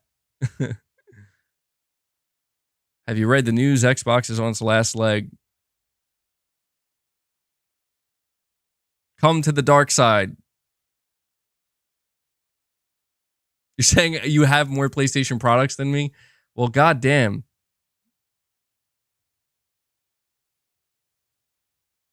Trust your community and play more games. I just spit all over my mic.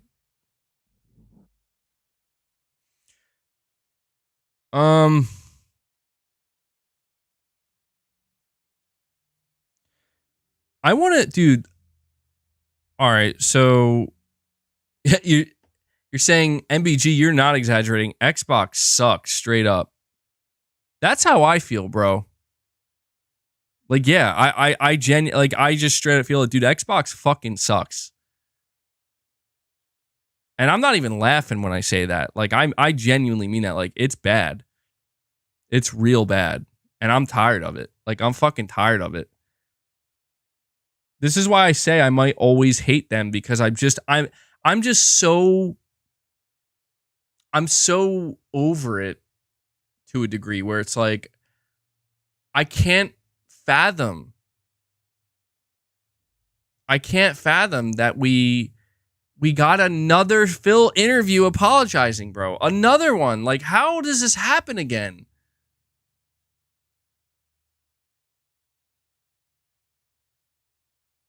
How does that happen again? You look low energy, MBG. Dude, I am low energy right now, bro. No joke. It just like happened like an hour ago. Like it just all the life just left my body because dude, I don't know. I had a really, really fucking brutal workout yesterday. And I said earlier in the stream, I'm like, man, I'm actually feeling pretty good. I'm not feeling that bad. And everybody was like, yo, it's that DOMS, bro. Delayed on set muscle soreness. And I'm like, no, I don't know. And like, dude, now suddenly it's like, you know what? I did work out pretty late last night. It hasn't even been 24 hours. And I'm feeling something. I'm feeling tired. That's probably why I'm probably more cranky than usual. That's probably why I'm sitting here being like, fuck Xbox. I hate Xbox.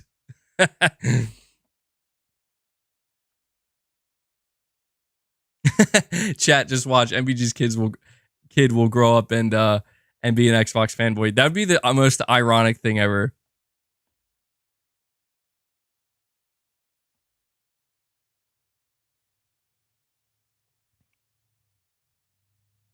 Znarkan Blitzer, dude, thank you for the super chats. You're saying part 1, MBG, the EU regulator, doesn't like Microsoft and other huge companies. The EU made Microsoft's Windows to offer EU users the choice to install different browsers like Chrome, Firefox, not pre-install and only offer Internet Explorer. Even Google restructured their company to have a parent company, Alphabet, above Google to satisfy the EU and USA regulators. Yeah, that's why I'm saying I think people who are starting to cheer on, like, yeah, did you guys hear that? Did you guys hear that? There's a report that from Reuters that is it Reuters or Reuters? Reuters, I think is how you say it, Reuters. That apparently the EU is going to approve Microsoft's deal in 5 days on the 15th, and it's like, okay, maybe, but we heard the exact same thing right before the CMA, and the CMA was like, nope. Yeah, Reuters. Reuters is how you say it. You're saying, but the CMA rumor didn't have Reuters. That's true. So it is a different outlet. It is what it is when it comes to Xbox, man. It is what it is. I don't know. Again, I'm low energy today. I'm probably more cranky than usual. But I don't know. Maybe it won't. Look, man, maybe it won't be that bad. Maybe it won't be that bad. Maybe Xbox really does know what they're doing now. Maybe they will really turn things around and people will be delighted and surprised and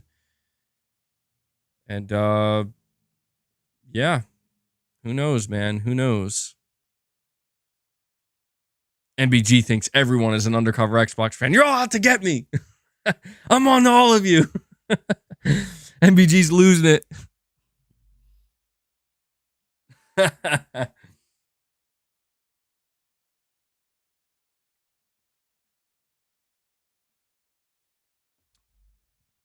Znarkan, I appreciate the super chats, bro. We'll see what the EU ends up doing. I don't know, man. I guess I'm just saying, like, I wouldn't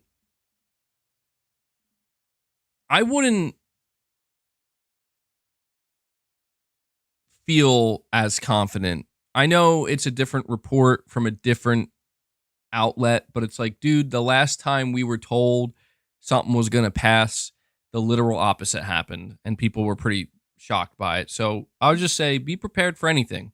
It might pass, might get rejected, you know?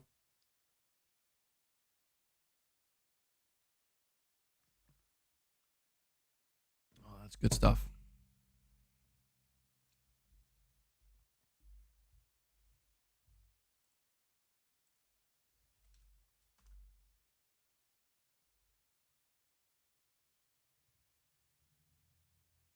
Yo, my stream title tomorrow. My stream title tomorrow is gonna be like, I played Redfall and it's actually amazing. That's gonna be my stream title tomorrow. Dude, this is why Call of Duty is fucking stupid, bro. Like, what the fuck has happened to Call of Duty? I hope we don't see this shit with Sony's live service games. I just went on Twitter. Nick Merckx and Tim the Tatman are officially in Call of Duty. Like, what the fuck? Like, what? This is some fucking Fortnite shit going on here.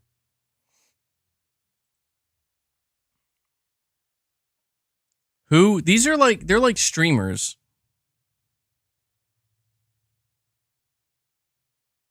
It just is so weird to me. Like, dude, this is where we're at now, man. Meanwhile, in my chat, MBG skin, when? No. Dude, the day I ever have a skin in a multiplayer game is a day I quit gaming. I'm like, you know what, guys? I don't know how I got here. I don't know how this happened. I'm out. Like, I'm out. I'm just straight up like, I'm done playing video games. I'm out.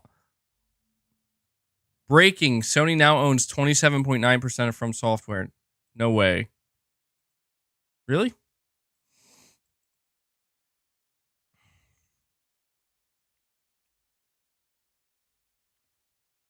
Let's see.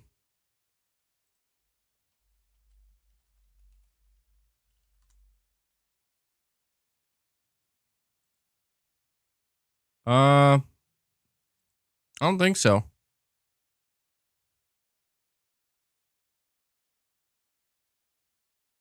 MBG Clown and Fortnite. Perfect.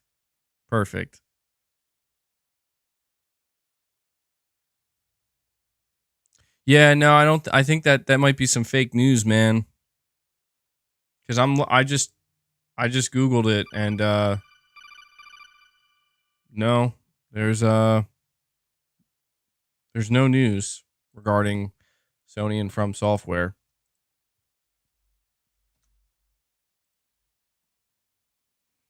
Domingo 813, you're saying, can we get a Crackdown 3 MBG skin? Crackdown 3 MBG skin. Hold on. Like, I'm just on Twitter and this clip popped up. Let's just listen to it. Like, I want to build a great Project Scarlet. I want people to feel like they can have amazing console experiences they've never seen before, and that they've got the best lineup of content and services of any platform out there. And we're totally focused on that. And I know we have other things going with like coming to PC and xCloud, but I'll say that being a leader in console is something that the team is committed to doing, and we're not building this program to try to aim for second place. We were going to build it aiming for first place, and that's what I want to hit. Eventually, we're not in the business of out console. That was just I was just curious. It was a longer version with more context. All right, well, whatever. Okay, Phil.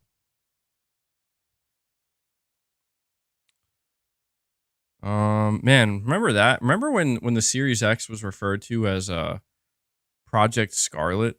God damn. That feels so long ago. Well, actually, no. It feels like it was a long time ago, but I can also remember it like it was yesterday.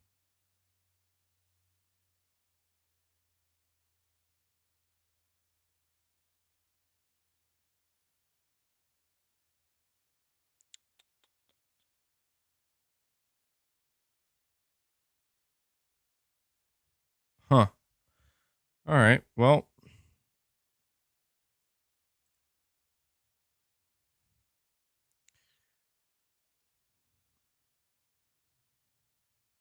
MBG and PlayStation All-Stars carding.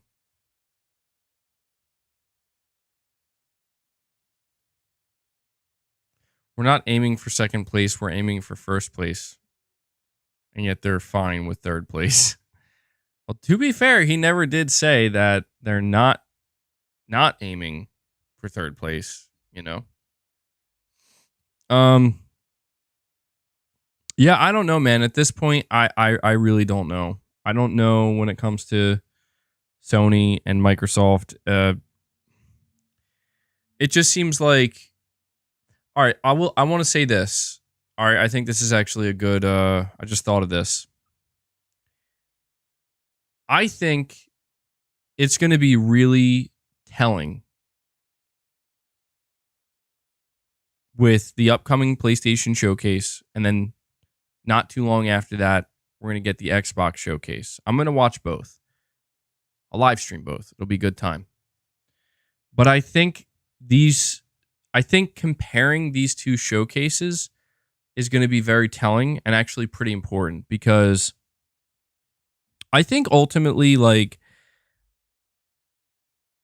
when it comes to PlayStation showcase, there's not really anything Sony could do to make me be like, wow, I hate this and I don't like this and this was disappointing and I lost faith in PlayStation.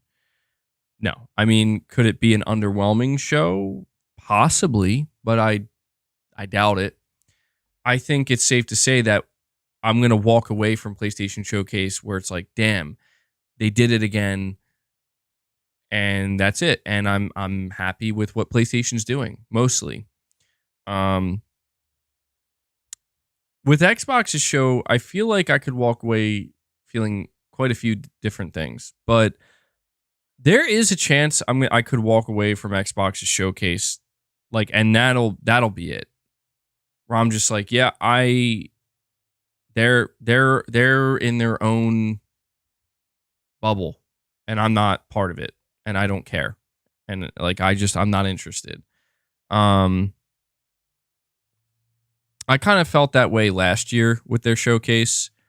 You're saying a 100% chance? No, it's definitely not a 100% chance.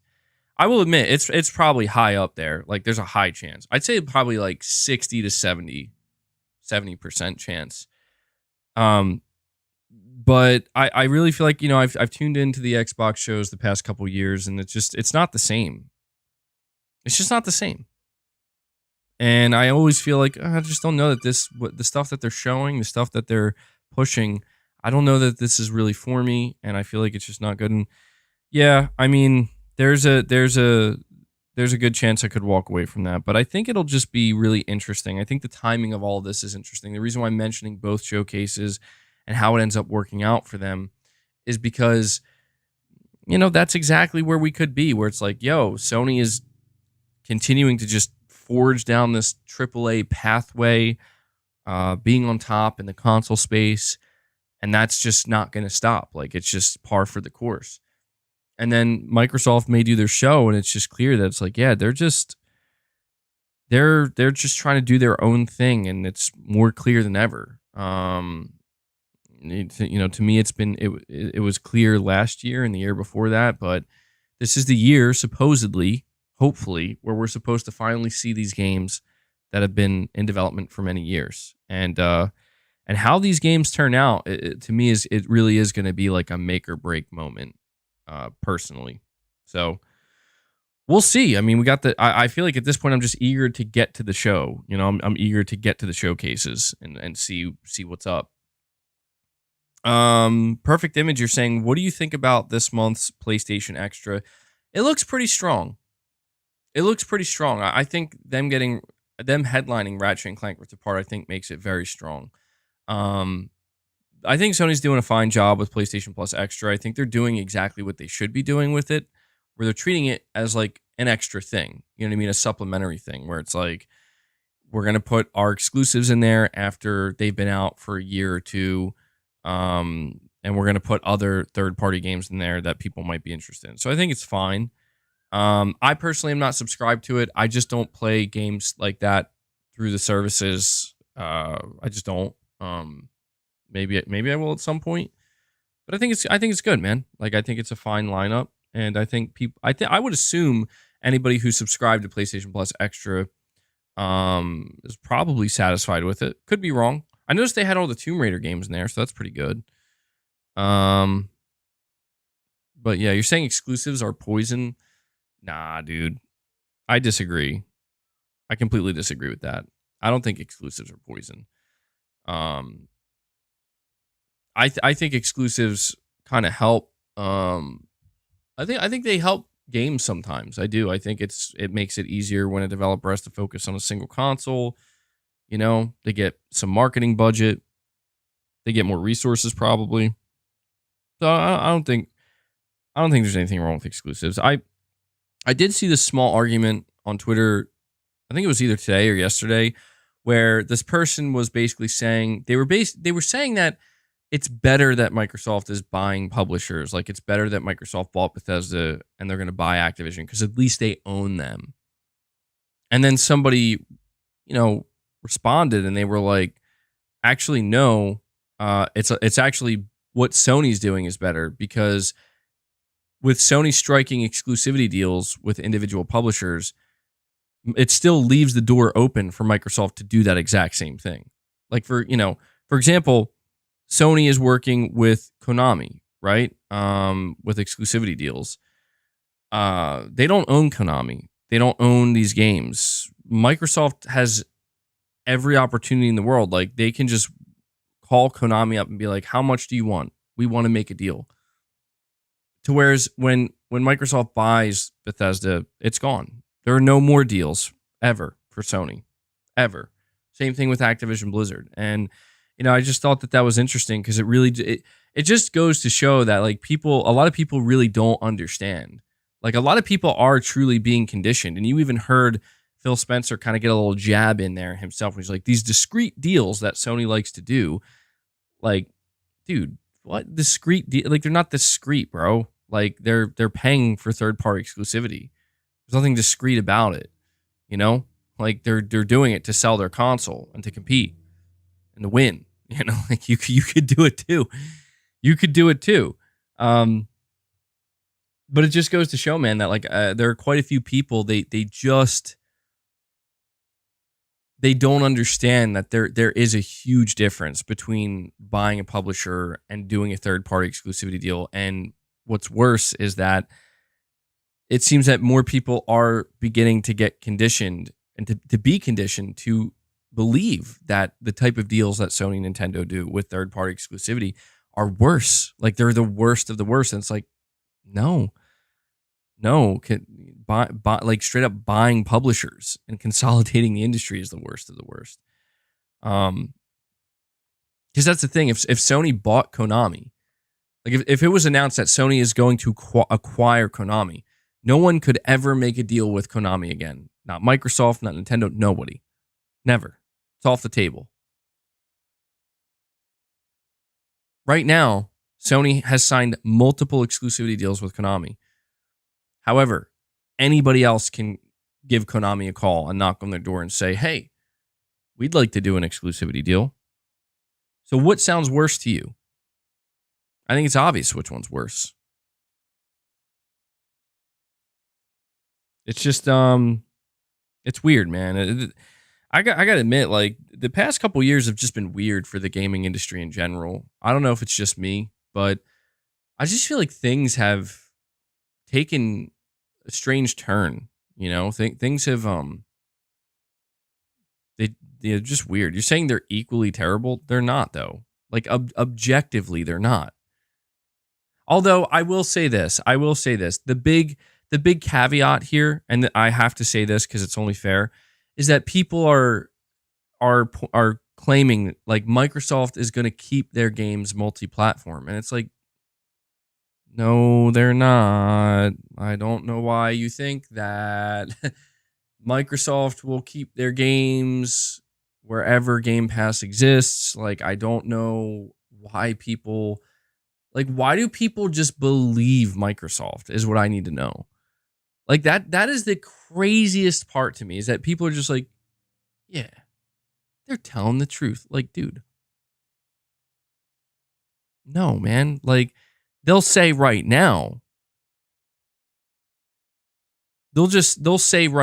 like, oh, well, yeah, Call of Duty. Well, yeah, they have to try to make it seem like Call of Duty will stay multi-platform forever and they have to sign these contracts because, like, dude, if they don't, it's guaranteed it's not going to get approved. Why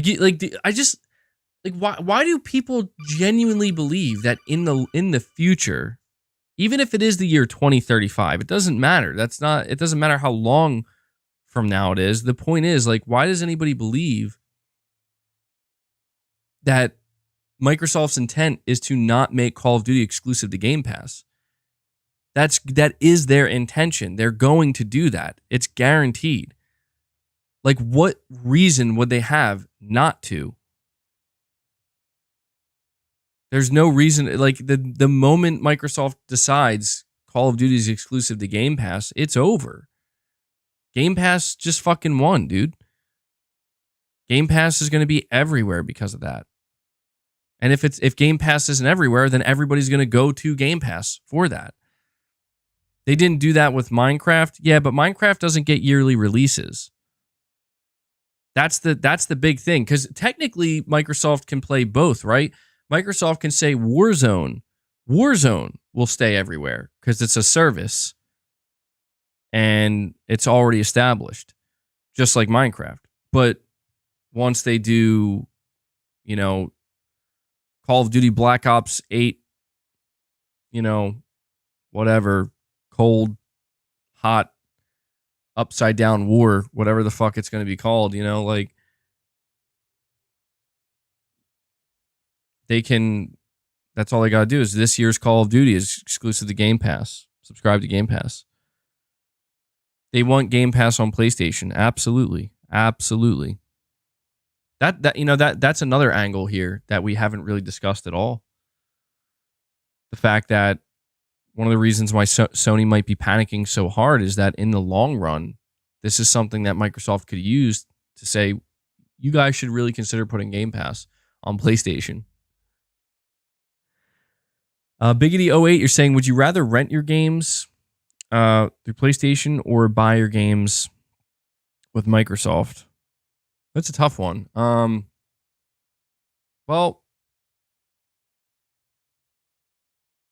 you're saying MBG Super Chatter got it wrong. It's the reverse. Okay.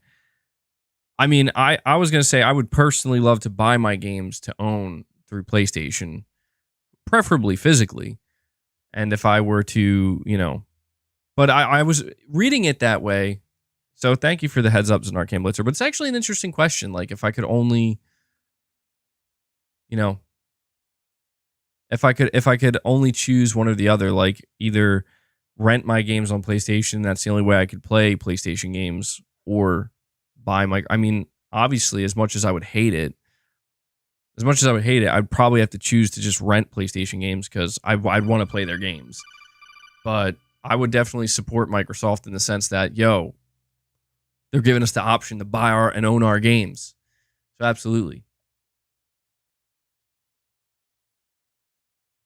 But yeah, I don't know, man. I feel at this point, like, with this whole, it's clear that this Activision Blizzard thing isn't over yet, and at the end of the day, it's just Microsoft has no intention to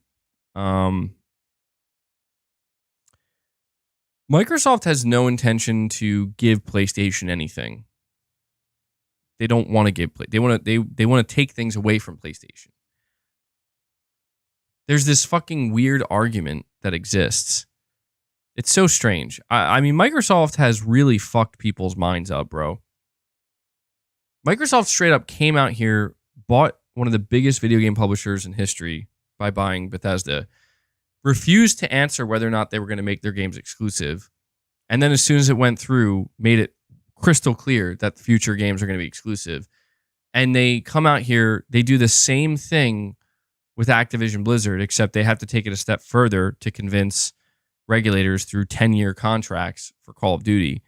And you legit have people out here being like, they're just gonna, dude, they just want them. They're gonna keep their games multi-plat. Like, dude, no, this is a Game Pass play, bro. You have to see that. Why do you think Microsoft? Let me ask people this. Here's just a great question I have for everybody. For those who are such in support of Microsoft, thinking like, oh, if Microsoft gets Activision Blizzard, they're just going to keep all these games multi-platform. They're going to keep releasing them on PlayStation and Nintendo and PC and whatever, Steam. Why is it that when Microsoft wrote up these 10-year contracts, it's just for Call of Duty and no other game?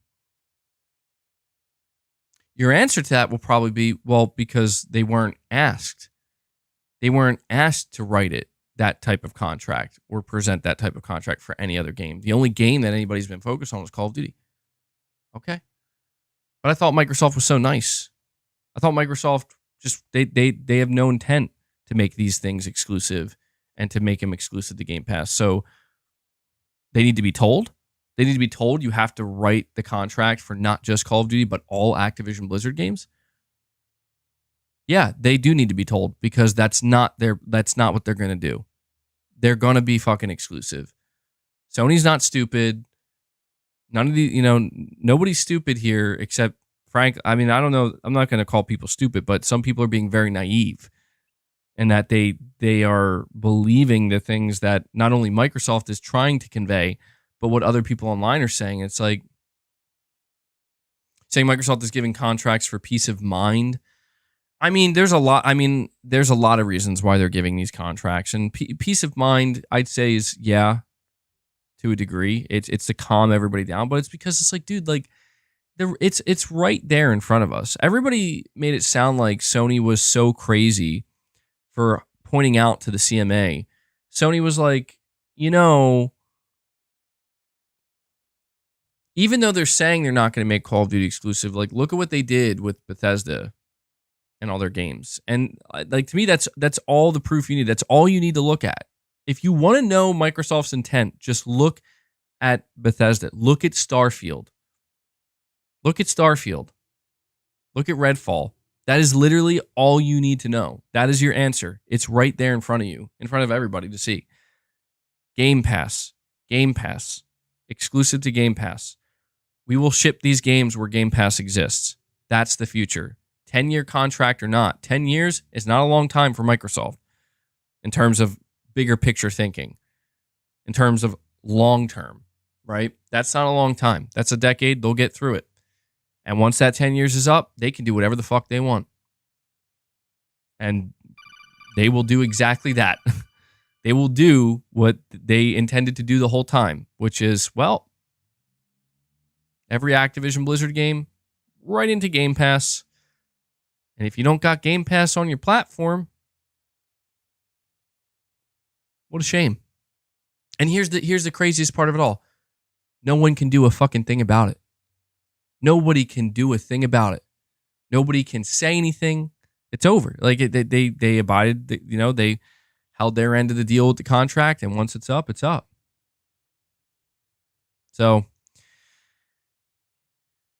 this is this is where it's just it is true that Microsoft is competing with Sony. Microsoft is competing. They are like I've described it this way in the past, and I've described it this way in the past, and I'll describe it this way again. Microsoft's idea of competing with PlayStation is like if we're playing a game of, let's say, basketball, we're not going to play basketball anymore because we can't win against you in the game of basketball. So we're going to play golf, right? Like we're going to play some rounds of golf.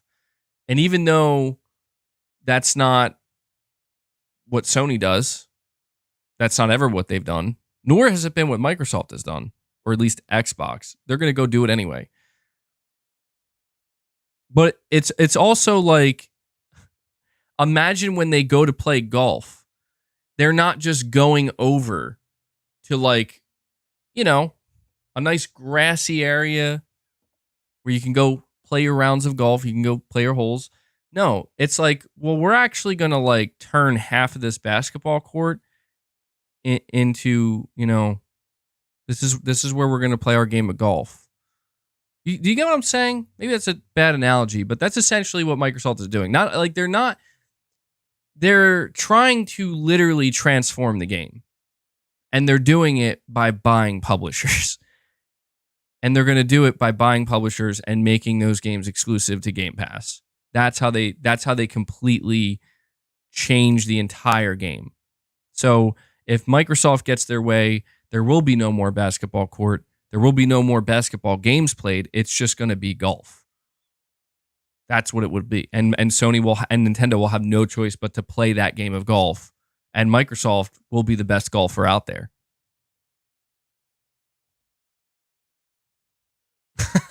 PlayStation is the original Space Jam, and Xbox is whatever that new Space Jam was supposed to be. Biggity08, sorry, man, I missed your super chat. You're saying... No, I was saying Microsoft buy studios/games and PlayStation rent studios/games. Okay. Yeah, I definitely completely misunderstood that.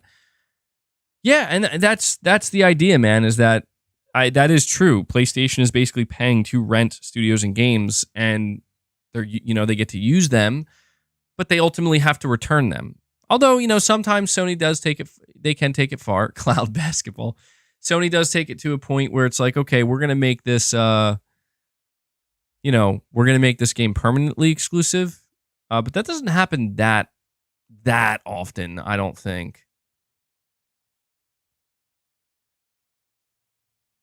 But, that analogy, for as weird as it sounded, I probably could have done a better job with that analogy. But that is literally what's happening right now. And this is why it's so easy for Microsoft to trick people, because it's not like Microsoft is walking into the middle of the basketball court and saying, we are going to completely transform this basketball court and we're going to turn it all, we're going to completely destroy everything. There are going to be no more basketball hoops. There's going to be no more, blacktop. There's going to be no more nothing. It's just going to be completely transformed into what we want it to be. They're not saying that. They're just basically going over to the corner of the basketball court and acting like we suck, so we can't play basketball, so we're just going to play our own little game over here. Meanwhile, they're fucking slowly, they're slowly, inch by inch, transforming the basketball court. And, they're at the same time, they're like getting people over, like, yo, come play our game. It's a pretty terrible fucking analogy now that I'm thinking about it, but it's pretty funny at the same time, though, Because I just think it's absolutely wild that people are still out here. People are still out here cheering on Microsoft as if like they don't care about exclusivity. They're not trying to, dude. They just bought Bethesda. And they just made everything exclusive. Like, what do you mean? Like, it would be like if Sony, let me see, maybe this one will land. This one might not land. This one might be bad too. Hold on, we got Zanarkand Blitzer. You're saying my interpretation of the previous super chat was that with Sony, you can buy their games to own, and Microsoft, you can rent their games like a service with Game Pass. I think it's applicable both ways. Like, I think what he meant about how like Microsoft buys studios/games and PlayStation essentially rents them, but our interpretation was he was actually talking about like actually buying games on a platform and owning them versus renting them. It's applicable both ways, I think.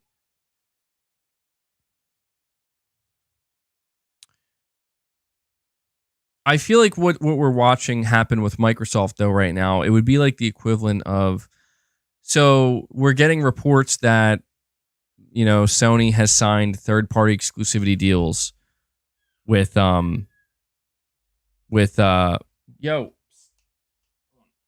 Konami for Silent Hill, Metal Gear, and Castlevania, apparently. I feel like this would be the equivalent of if after Sony did that, they came out and announced that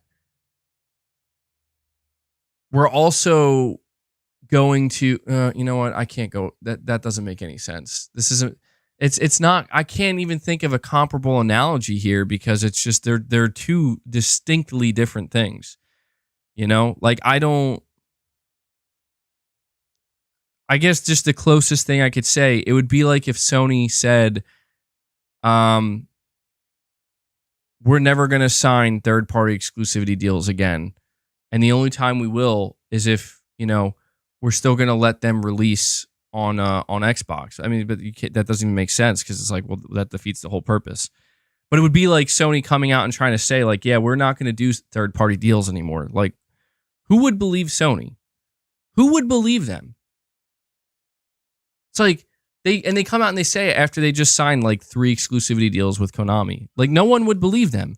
No one would believe Sony. Why wouldn't they believe them? Because they're like, dude, look at what you just did. That's what people are doing with Microsoft right now.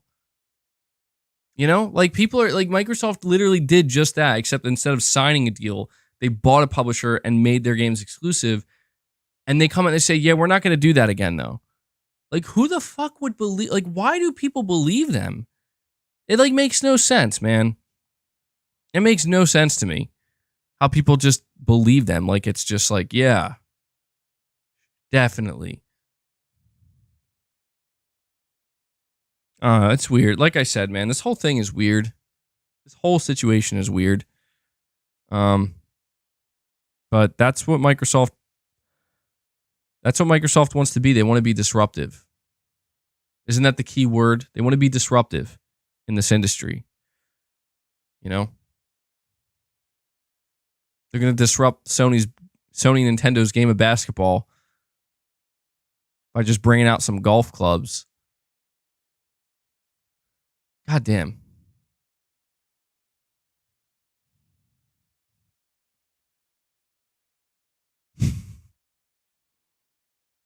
MXG says Xbox will ruin gaming if Game Pass takes over.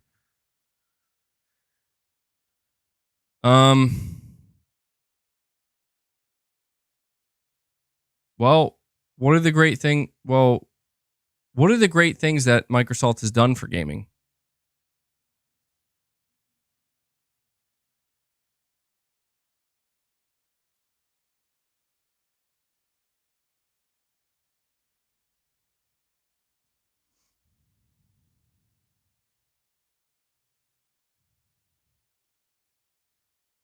Xbox Live. I don't know. I guess.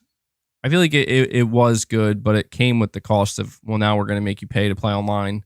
Achievements. Okay. More accessible.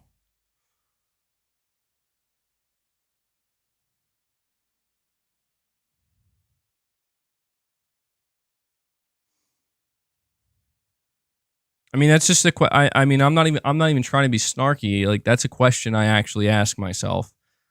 Seriously, like, that's a serious question. Like, what have they really done for gaming?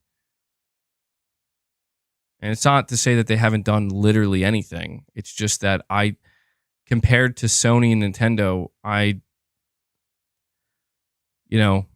don't know that they have done anything anywhere near, the same level. And that's why I think it's just wild that people are basically like, but they're going to do it now. Like, really? Now? All of a sudden? You could say that they made it more accessible with the cheaper 360 arcade machine. Yeah. Accessibility. The Xbox accessibility controller is nice.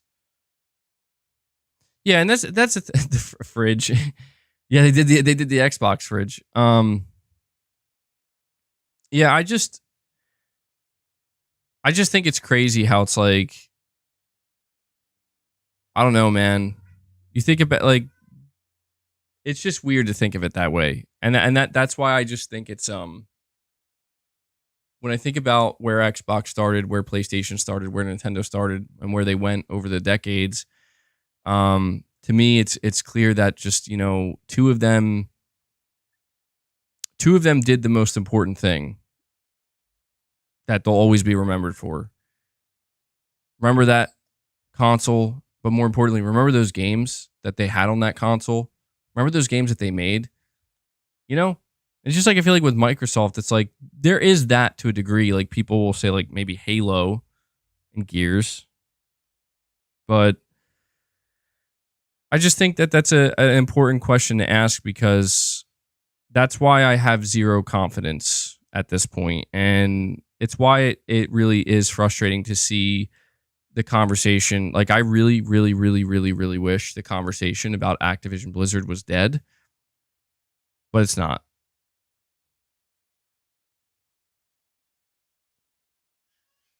I wish it was. Like I really, really wish it was dead and buried, but it's only gonna continue. And I would just love to see it backfire. I really do. I really want to see Microsoft not get Activision Blizzard, because it's just such it's such a easy win. You know, it's too easy. It's too Microsoft. It's the Microsoft way.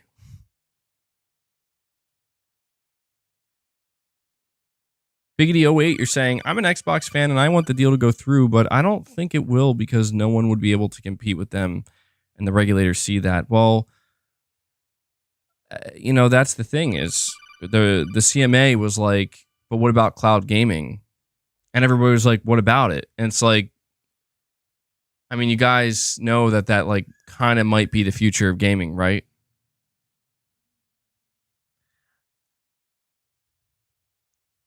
I could be wrong about this. But I think people are vastly underestimating what will happen to Game Pass when not only Bethesda games are exclusive to it, but in the long run, Activision Blizzard games are exclusive to it as well. Like that, like to me, that's what gets me, is that people kind of talk about it as if it's not going to like take over. It's like, dude, they just bought two of the biggest publishers in the world. One of them is literally like a top 2 or 3, like just massive. They have some of the biggest IP that has ever been created in the video game industry. Like people just, I think they seriously vastly underestimate like what's going to happen to Game Pass. And some people might say, well, how is that a bad thing? And that's where things get murky, because it's like, from the consumer perspective, well, that's not bad for me. I just get more games at a cheaper price. But that's where it's like, well, you may just be paying $10 a month, but don't you think maybe there's something else that you might be paying for? You know, like, no? I don't know.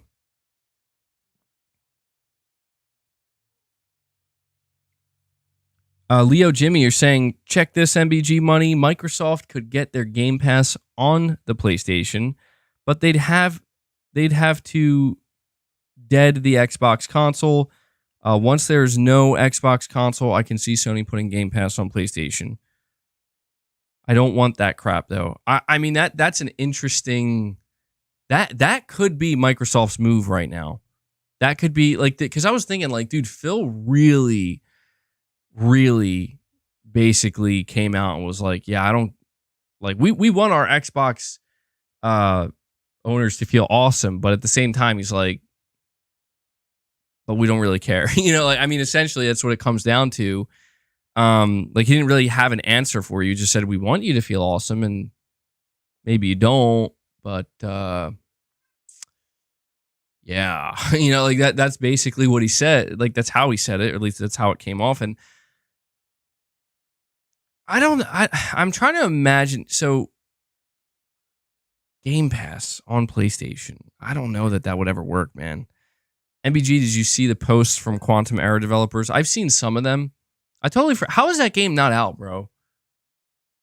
Quantum Error was announced like before, like alongside the PS5.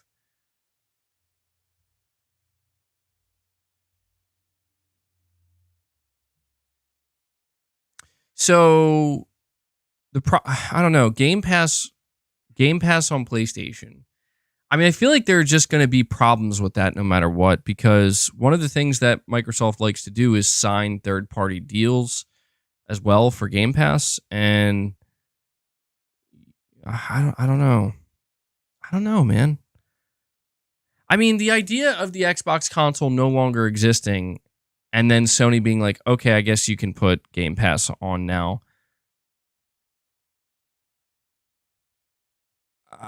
I mean, I gotta admit that, like, that probably, it's hard for it to not make sense to a degree, because if you think about it, like, that's the whole thing, right? Like, Sony's goal is, I don't know, man. That's a tough one. That is like a Trojan horse type situation, because, but yeah, Microsoft would be third party at that point. That you're exactly right. Like, Microsoft would be a third party publisher with a service.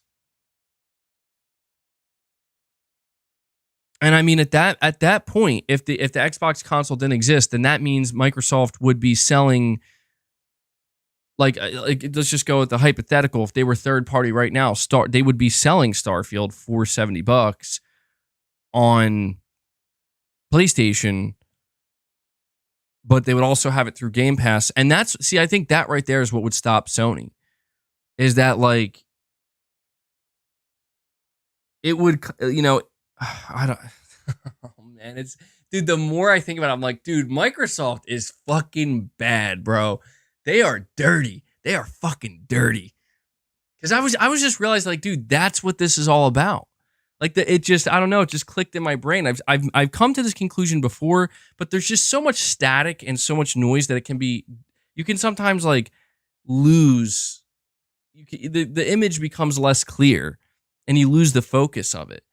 But everything that's being done right now is to achieve exactly that. Because I was just thinking, like, dude,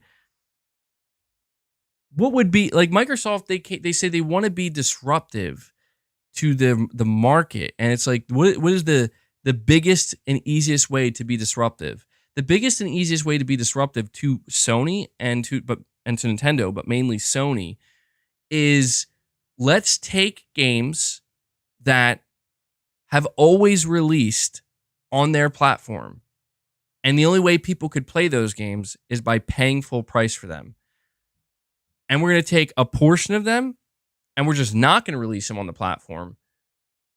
And now I don't know, now I'm beginning to question. I said earlier that Microsoft absolutely will make Activision Blizzard games exclusive, but maybe, I don't know, now I'm thinking about, maybe a more effective tactic would be to take games to basically say, like, you could pay full price on PlayStation, or you could just come pay $10 and get it on Game Pass. Like, nothing would be more, like, ultimately, at the end of the day, nothing would be more disruptive to Sony and to the traditional gaming market than what they're trying to do, which is tell people you don't have to buy games anymore. You don't have to spend money on games anymore. You just have to subscribe to this service. And I know it sounds like, damn, MBG, it took this long. Like, haven't you said this before? But it's like, it's just weird, because you talk about Microsoft wanting to get Game Pass on PlayStation, and it's like, Microsoft really is trying to put Sony in that position where it's like, Sony, which is it?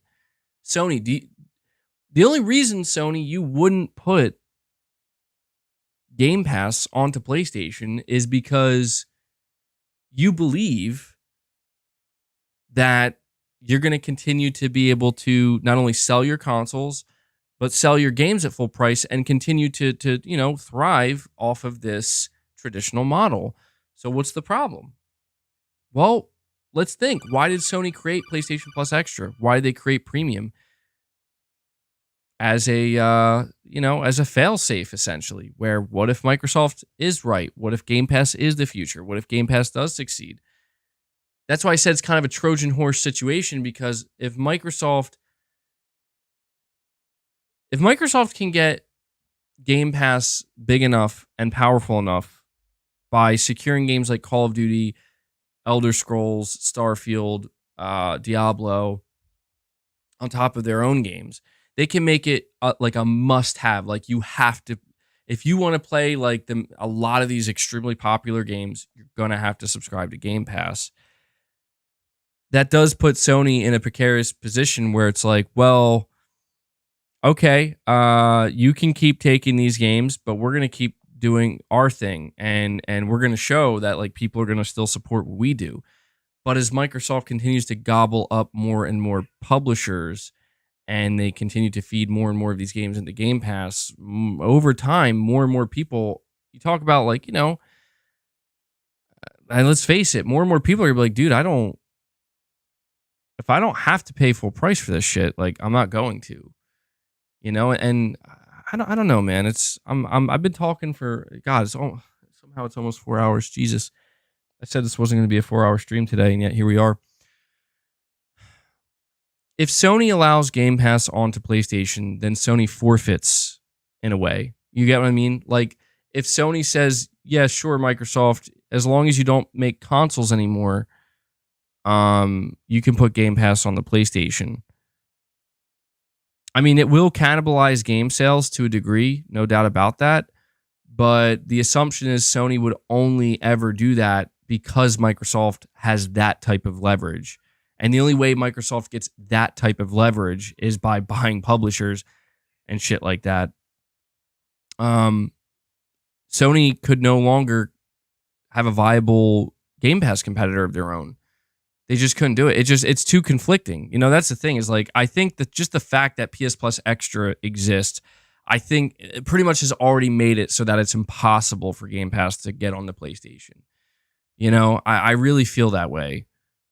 So yeah, it's an interesting like thought to have, like, oh man, what Microsoft not making hardware anymore. And that's what's weird, because you would think like, well, why hasn't Microsoft become a third-party publisher yet? Like that's basically what they're like. Why are they even making the console? And that to me is what's weird. Is like I don't know. Like I actually, to be honest, I don't know why The only reason I think Microsoft still makes a console is because they're afraid of the backlash they would get from their own fan base, but also from the entire gaming industry. It would just be bad news. But it's like everything they're doing, they're basically operating like a third-party publisher with a service that they want to put on all platforms. That's literally, they're already doing it. It's so strange, man. I think that's what makes reading Microsoft so difficult, is they are doing so many different things so rapidly in so many different areas that it's like even if you're Sony, even if you're Nintendo, like it's really difficult to get a complete 100% accurate reading on what they're doing. And I think even more recently with that Phil Spencer interview, that Phil Spencer interview, you would think everybody could walk away with a very clear, like, oh, so that's Xbox's plan, and that's what they want to do. But even now, it's like there's so much like, no, this is what he meant. No, that's actually what he meant. So you know what I mean? It's like everything's got to be a fucking mind game at this point. It's so weird. It's so even now, I'm starting to get all scrambled in my head, probably because I've been talking too long. Candlefire22, you're saying, I don't understand the put Game Pass on PlayStation argument. Are people saying Microsoft should port all their legacy first-party games to PS5 as well? Huge undertaking.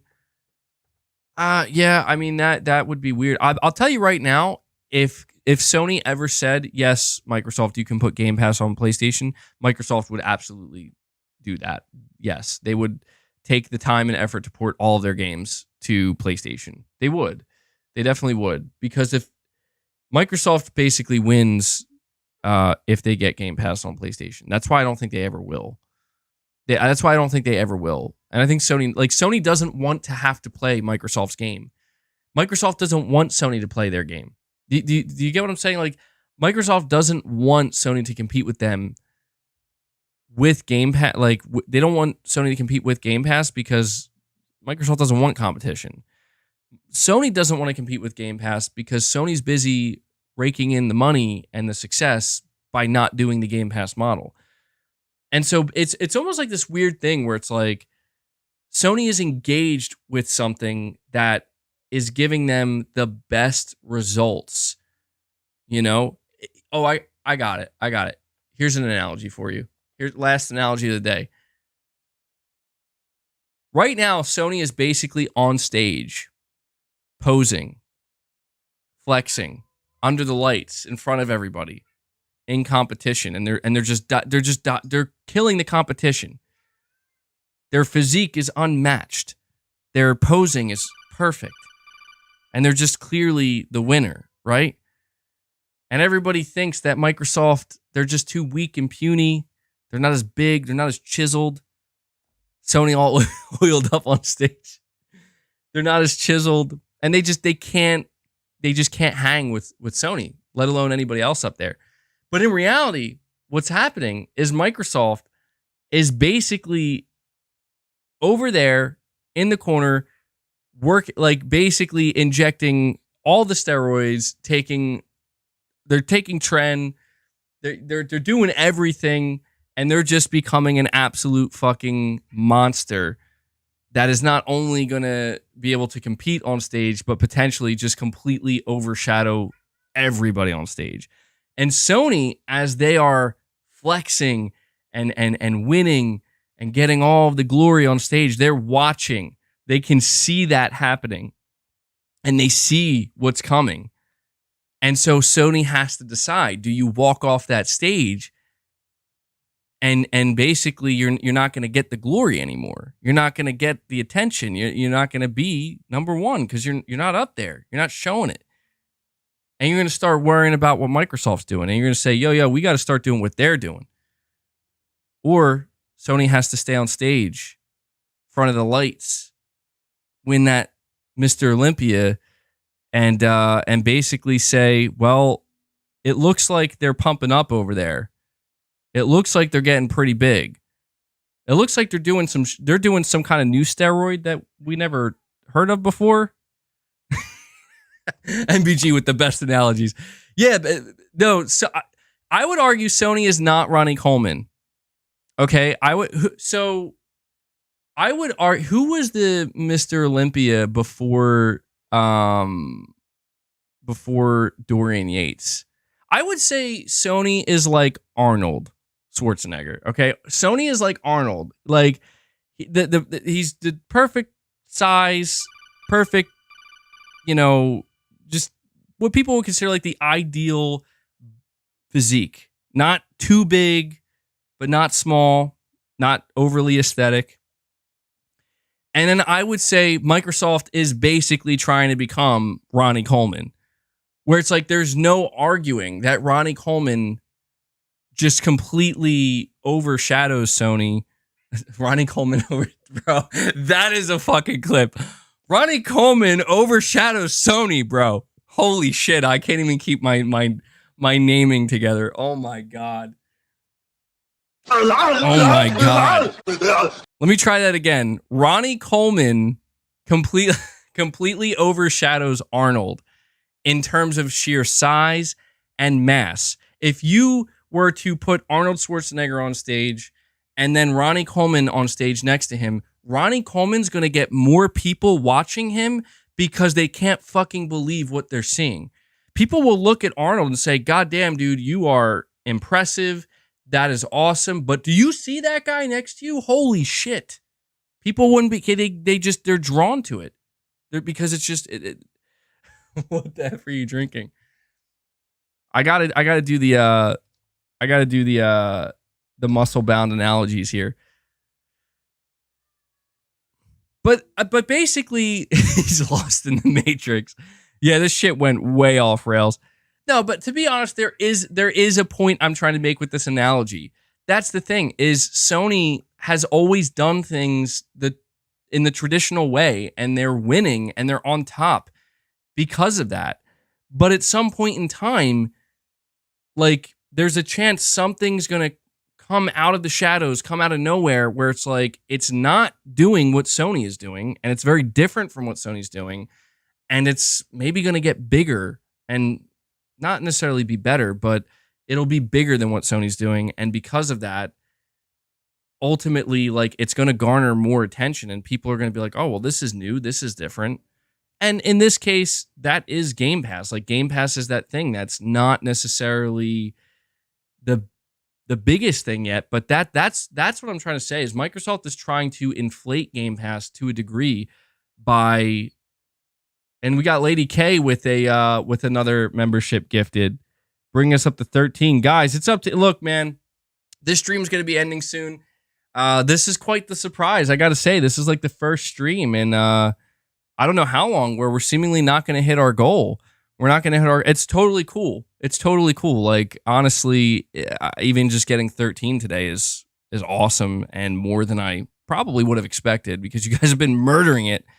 But yeah, if you guys want to keep it going, if you want to follow Lady K, by all means, consider doing so. Domingo813, you're saying if Microsoft does what you think they'll do, they'd still have to pay Sony to be on PlayStation and would still get a cut. Yeah, to be clear, I don't think Game Pass has ever come to PlayStation. Like, I just don't think that is a thing. I just don't think that's a thing that's ever going to happen. I don't anticipate it.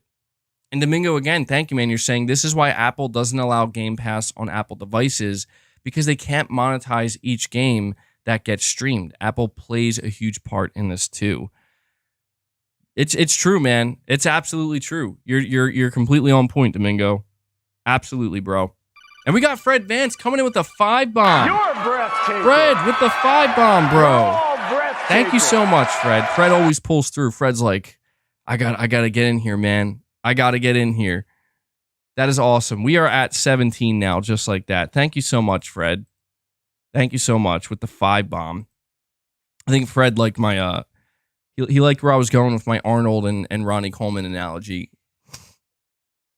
But let me try to just make the point that I was trying to make because I feel like I really dropped the ball on this analogy, but I think it's an applicable analogy. All right. I'm going to finish this one out. I'm going to finish it strong. Basically, Sony, they are the leader. They're number one. They're winning all the gold medals. You know, they're winning all the Olympias. Nobody can stop them. But there is a competitor out there that is going to do something. They're not going to overthrow Sony. They're not going to overthrow the champion by doing things the way that they've done them. They're going to do it in a very different way, in a way that honestly is unorthodox. In this case, Ronnie Coleman. Like, dude, for those who don't know who Ronnie Coleman is, like, Ronnie Coleman was scary, bro. Like, Ronnie Coleman, the reason why Ronnie Coleman was scary is because he pushed the absolute limit of, like, where the human body can go with muscle. And, like, he just came, he was, like, at one point, was like 320 pounds or something of, like, pure muscle. It was utterly mind-blowing. And it really, like, he was so big, unnaturally,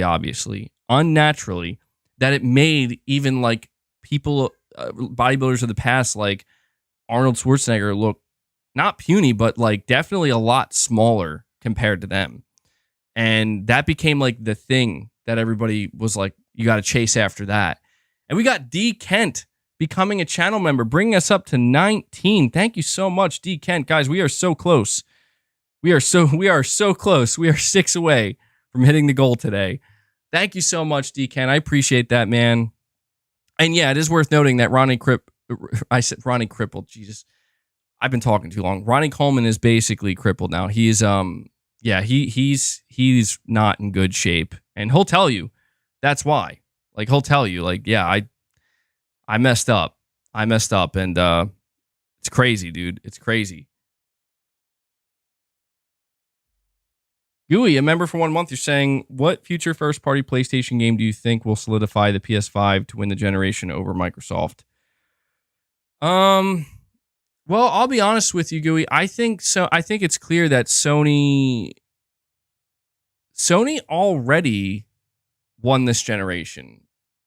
If you're talking about it in the traditional sense, if you're talking about, like, the generation of like, this is the PlayStation console versus the Xbox console. yeah, I mean, Xbox already lost. I'm not saying that like a fanboy way. I'm just saying it's true. You know, like even, I mean, literally even Phil Spencer said that. It's just, it's over. And I think it's crazy because it's like Sony didn't really have to do anything that crazy. I mean, yeah, they did a good job. I would say God of War Ragnarok was probably the game to do it. Like, I think that game already dropped. Like, which game is going to solidify the victory? I think it was God of War, because God of War clearly moved a shit ton of PS5s in a very short period of time. And I think that was the game that really pushed the PS5 over that like kind of threshold where it's like, yeah, now Xbox isn't going to catch up. They're just not like they could like get very close if they actually release banger after banger after banger. But in terms of like, let me rephrase that. I don't mean to say that Xbox can't catch up, because they can. But I don't think Xbox will ever actually at this point in this generation be able to outsell the PS5. But they could get damn close. And considering the PS5 is on its way to break more records, that if Xbox got close, that would be really good for Xbox, you know? But they're not really going to do that. So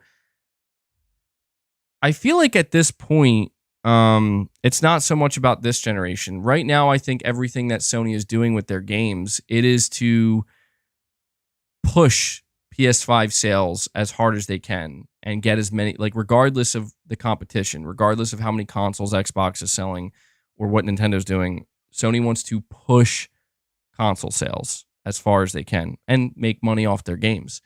So I think that has already happened. I think the real question is going to be this, because I know I just basically went totally off the fucking rails with my analogy here. And I'm trying so hard to like try to make it make sense, but I don't think it's going to make sense. So I'm just going to abandon it. Blue box, PTSD. I think the more interesting question is what the next generation. I know it sounds crazy because like it feels like this generation just started, but honestly, like what is the PlayStation 6 and the next generation Xbox going to look like if Microsoft actually has not only Bethesda this time, but also Activision? Like if they actually end up getting Activision Blizzard. And even if they don't, like even if we put Activision Blizzard aside, what does Microsoft look like in this case when they have their studios you would assume like being able to put out games more consistently, potentially higher quality?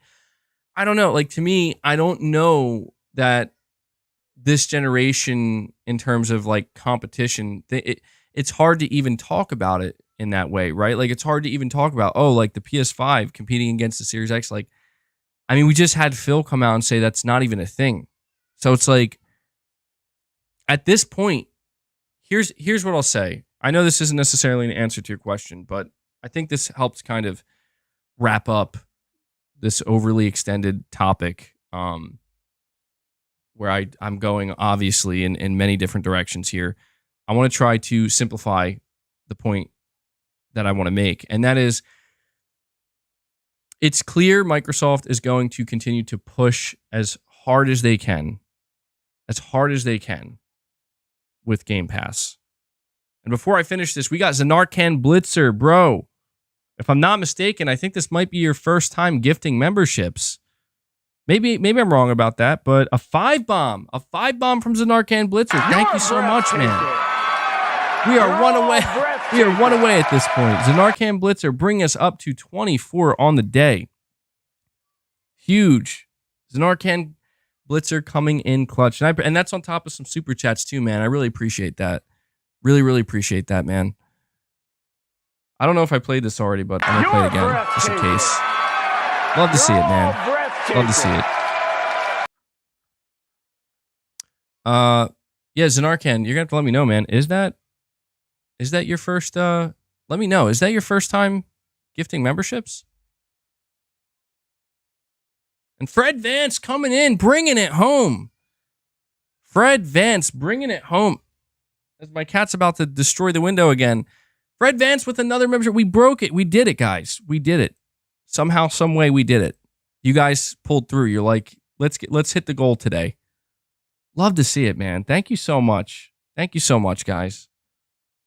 That is awesome. Shout out to Fred. And Alpha Azer's like, let's get one more in here. Let's go beyond 26. Let's get 25. Let's get 26. Huge, dude. Thank you so much, man. Alpha Azer. Alpha, is this your first time gifting a membership too? I feel like I'm seeing people. I'm seeing some first time gifters here, which is really cool to see. Like I always love to see that because you can tell people are like inspired. Do I like Audio Slave? Yeah, I like Audio Slave. They're not my favorite, but I've enjoyed Audio Slave quite a bit over the years. Crooked Vulture, Ronnie Coleman emoji when? Yeah, I don't know, man. I'm gonna have to get a Ronnie Coleman. I don't know. I feel like maybe Ronnie Coleman would be better for a soundbite, like a yeah buddy soundbite. Lightweight, baby. I mean, dude, Ronnie Coleman, it's a shame that, you know, he destroyed his body, but he definitely did shit that no one else was doing. And got to give him that credit, you know. He did some difficult shit. So huge shout out to you guys. I gotta admit, I honestly didn't think we were gonna hit the goal today, which again would have been totally fine, man, totally fine. But we hit not only 25 members, we hit 26 members. So huge shout out to this community, even on a slower day like this.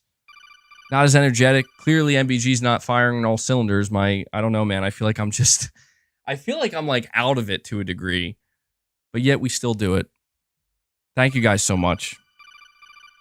And let me see. We got the Spine Rip saying every day I wake up hoping for a PlayStation Showcase announcement. When do you think it will be officially announced? Truthfully, I don't think the PlayStation Showcase is going to get announced until at the earliest sometime next week. I don't feel comfortable saying like when exactly next week, but I think next week will be when we hear about it. I don't think it's coming this week. I could be wrong. It could come tomorrow. It could come Friday. Not expecting that, but if I had to place a bet on it, I would say next week. Later in the week, like from Wednesday to Friday, in between that time, I could see the announcement coming. So I'm with you, Spine Rip. I'm dying to get this announcement because the great thing about the announcement itself is when it happens, it's going to create a different type of energy that exists right now, because right now there are still a lot of people that are like, dude, there's no official announcement. It's just more rumors. That's all it is. And I get it. Like, a lot of people want the official announcement and they're not going to get excited until it happens. And so once that official announcement happens, at that point, everybody's going to get excited. Like, literally everybody's going to be on the same page, be like, yo, it's actually real. It's actually happening. So do I still think it's May 25th? I mean, look, Jeff Grubb said that it could come sooner than the 25th. Like, he said, just keep in mind, Jeff Grubb said that May 25th at the latest. That's what he said. So that implies that it could actually come before that. So if that's true, man, we could literally be a week and a half away right now from the showcase. We could be a week and a half away. It could be that close. But of course, these are all rumors, and we should take it with a grain of salt. And it's worth noting, even if these rumors are true, they could end up delaying it. Something could go wrong, you know? There's a reason why it isn't announced yet. But I'm very hopeful. I'm extremely optimistic. And Zanarkand, you're saying my second gift, but I'm mostly a super chatter, MBG. Okay, yeah, that's why I was like, I feel like I saw you gift at least once before. But either way, man, love to see it. Love to see it. And I appreciate the super chats as well, Zanarkand. It all goes a long way. Domingo813, you're saying part 1, I have an analogy. In an episode of SpongeBob, Plankton can't get the secret Krabby Patty formula from Mr. Krabs. Part 2, so Plankton does the next best thing. He gets the person who cooks it, SpongeBob, by cheating, by the way. I see Microsoft as Plankton and Sony as Mr. Krabs. Dude, I know what episode. I grew up watching SpongeBob. I did. I've always loved SpongeBob. I admit I don't watch it today, but I know the exact episode you're talking about. And that is actually that's the best analogy so far. Everybody, let's give it up for Domingo 813 coming in with the incredibly accurate and applicable SpongeBob analogy when MBG's brain just couldn't get the job done. MBG tried. MBG was trying so hard. I was like, I got to get one of these analogies right. But Domingo's like, let me help you out. Because you're absolutely correct, dude. I remember that clear as day. And it was the funniest thing about that episode, if I'm remembering it correctly, which I'm pretty sure I am. I mean, I remember watching it many times, is that he got SpongeBob, like he basically stole SpongeBob, and he's like, yo, make this shit like you do over there, because I need it. I need the good stuff. And no matter what he tried to do, like, he just couldn't get it, man. He just couldn't get it because, I don't know, man. It just wasn't working. It just wasn't working. He couldn't just steal or buy his way to victory or success. Man, SpongeBob's a goat. I love classic SpongeBob. And we got JC 2013 gifting a membership. JC, is this your first time too, man? Bringing it to 27 on the day. Damn. Love to see it, dude. Shout out to you, man. Shout out to you. I think this is your first time, right? Gifting. Very cool to see. Very cool to see.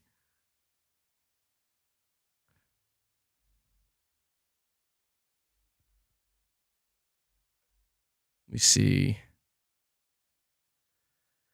Oh, how did I make this a 4-hour show again, bro? Yo, Devil Shooter, please don't timestamp my my analogies, okay? Please don't timestamp them. JC 2013, you're saying now I'm confused.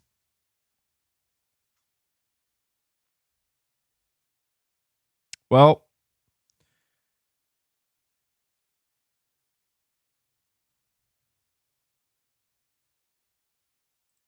we'll see what ends up happening with all this stuff, guys. I mean, look, I probably...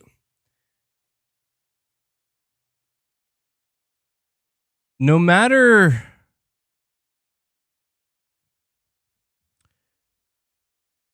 what I say, like what I've been saying, what I've been talking about, the reality is for me, at this point in time, I would like, I'll end this show by just saying my ideal outcome. Because I feel like I spend, the reality is a lot of my, if not almost all of my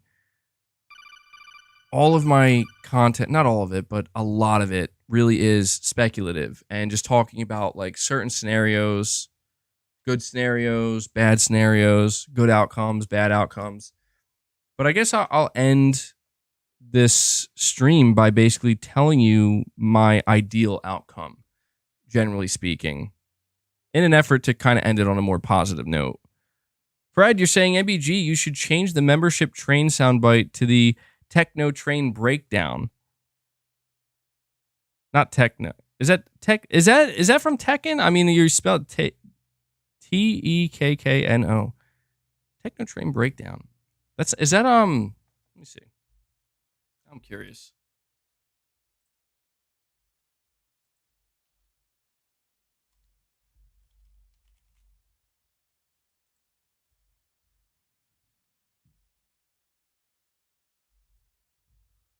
Oh no.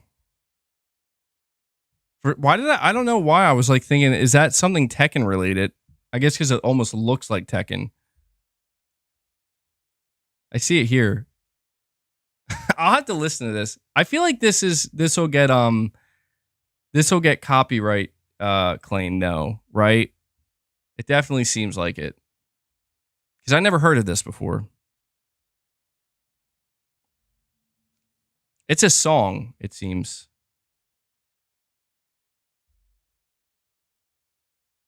Yeah, I'm not gonna play it here yet because I gotta figure out if it's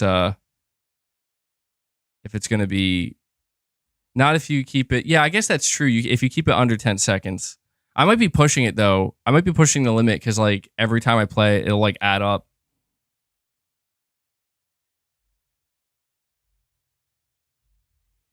All right. And Jordan says, "Kiss me, MBG." Sorry, Jordan. Jordan is on a mission. I'm not kissing you, Jordan. All right. I'm flattered, but gotta get the Cowboy Bebop theme song. Oh, hell yeah. All right. I'm going to end this. The stream has went longer than it should have. I'm going to end this by saying my ideal outcome. Okay. My ideal outcome is simple. I want PlayStation to come out in the next week and a half and have a great showcase. One that we've been waiting for, one that gets everybody excited, and one that really gets PlayStation back to where people have been wanting them to get to, which is start talking about games more, start announcing more games, and start shining a light on your studios. I want to see that.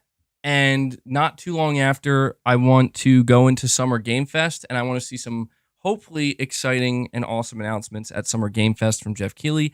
After that, I want to go into the Xbox Showcase, and even though, truthfully, I don't have the highest of expectations at all, I don't have very high expectations for the Xbox Showcase at all, I ultimately want them to put on a good show that changes the conversation to, just generally speaking, a more positive, more competitive one that's not so filled with, all of these confusing things that are being said and happening, and just, get back to the simpler days of just, we got video game platform holders all putting out great video games, and, and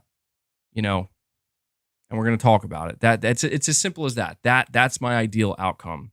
Realistically speaking, there's probably going to be a bit of drama injected into all of that. So MBG, give us a flex before you go. Actually, yeah, guys, you got to tell me.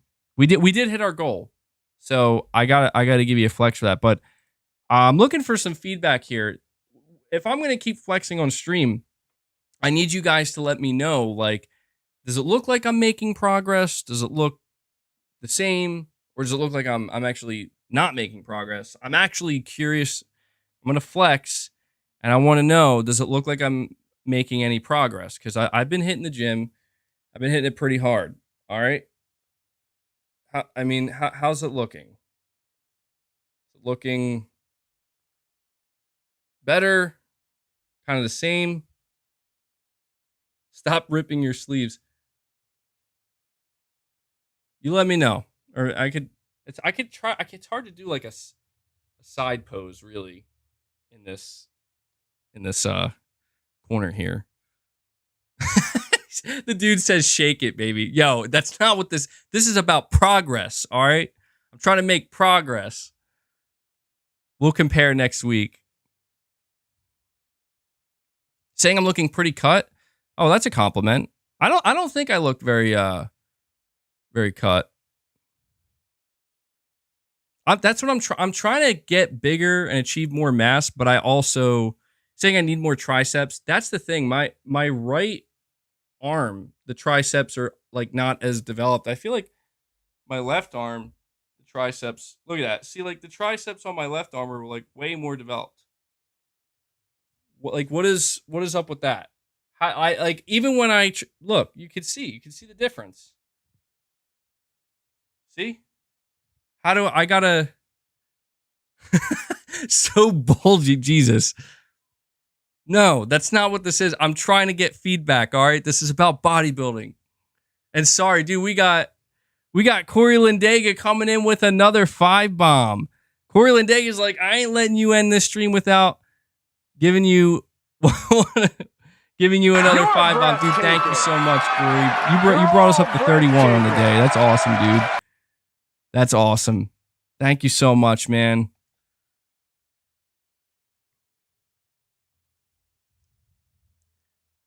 But yeah, dude, you're saying, okay, yeah, I see the jokes in the chat. No, okay, no, that's not why what That's not why my left tricep is more developed.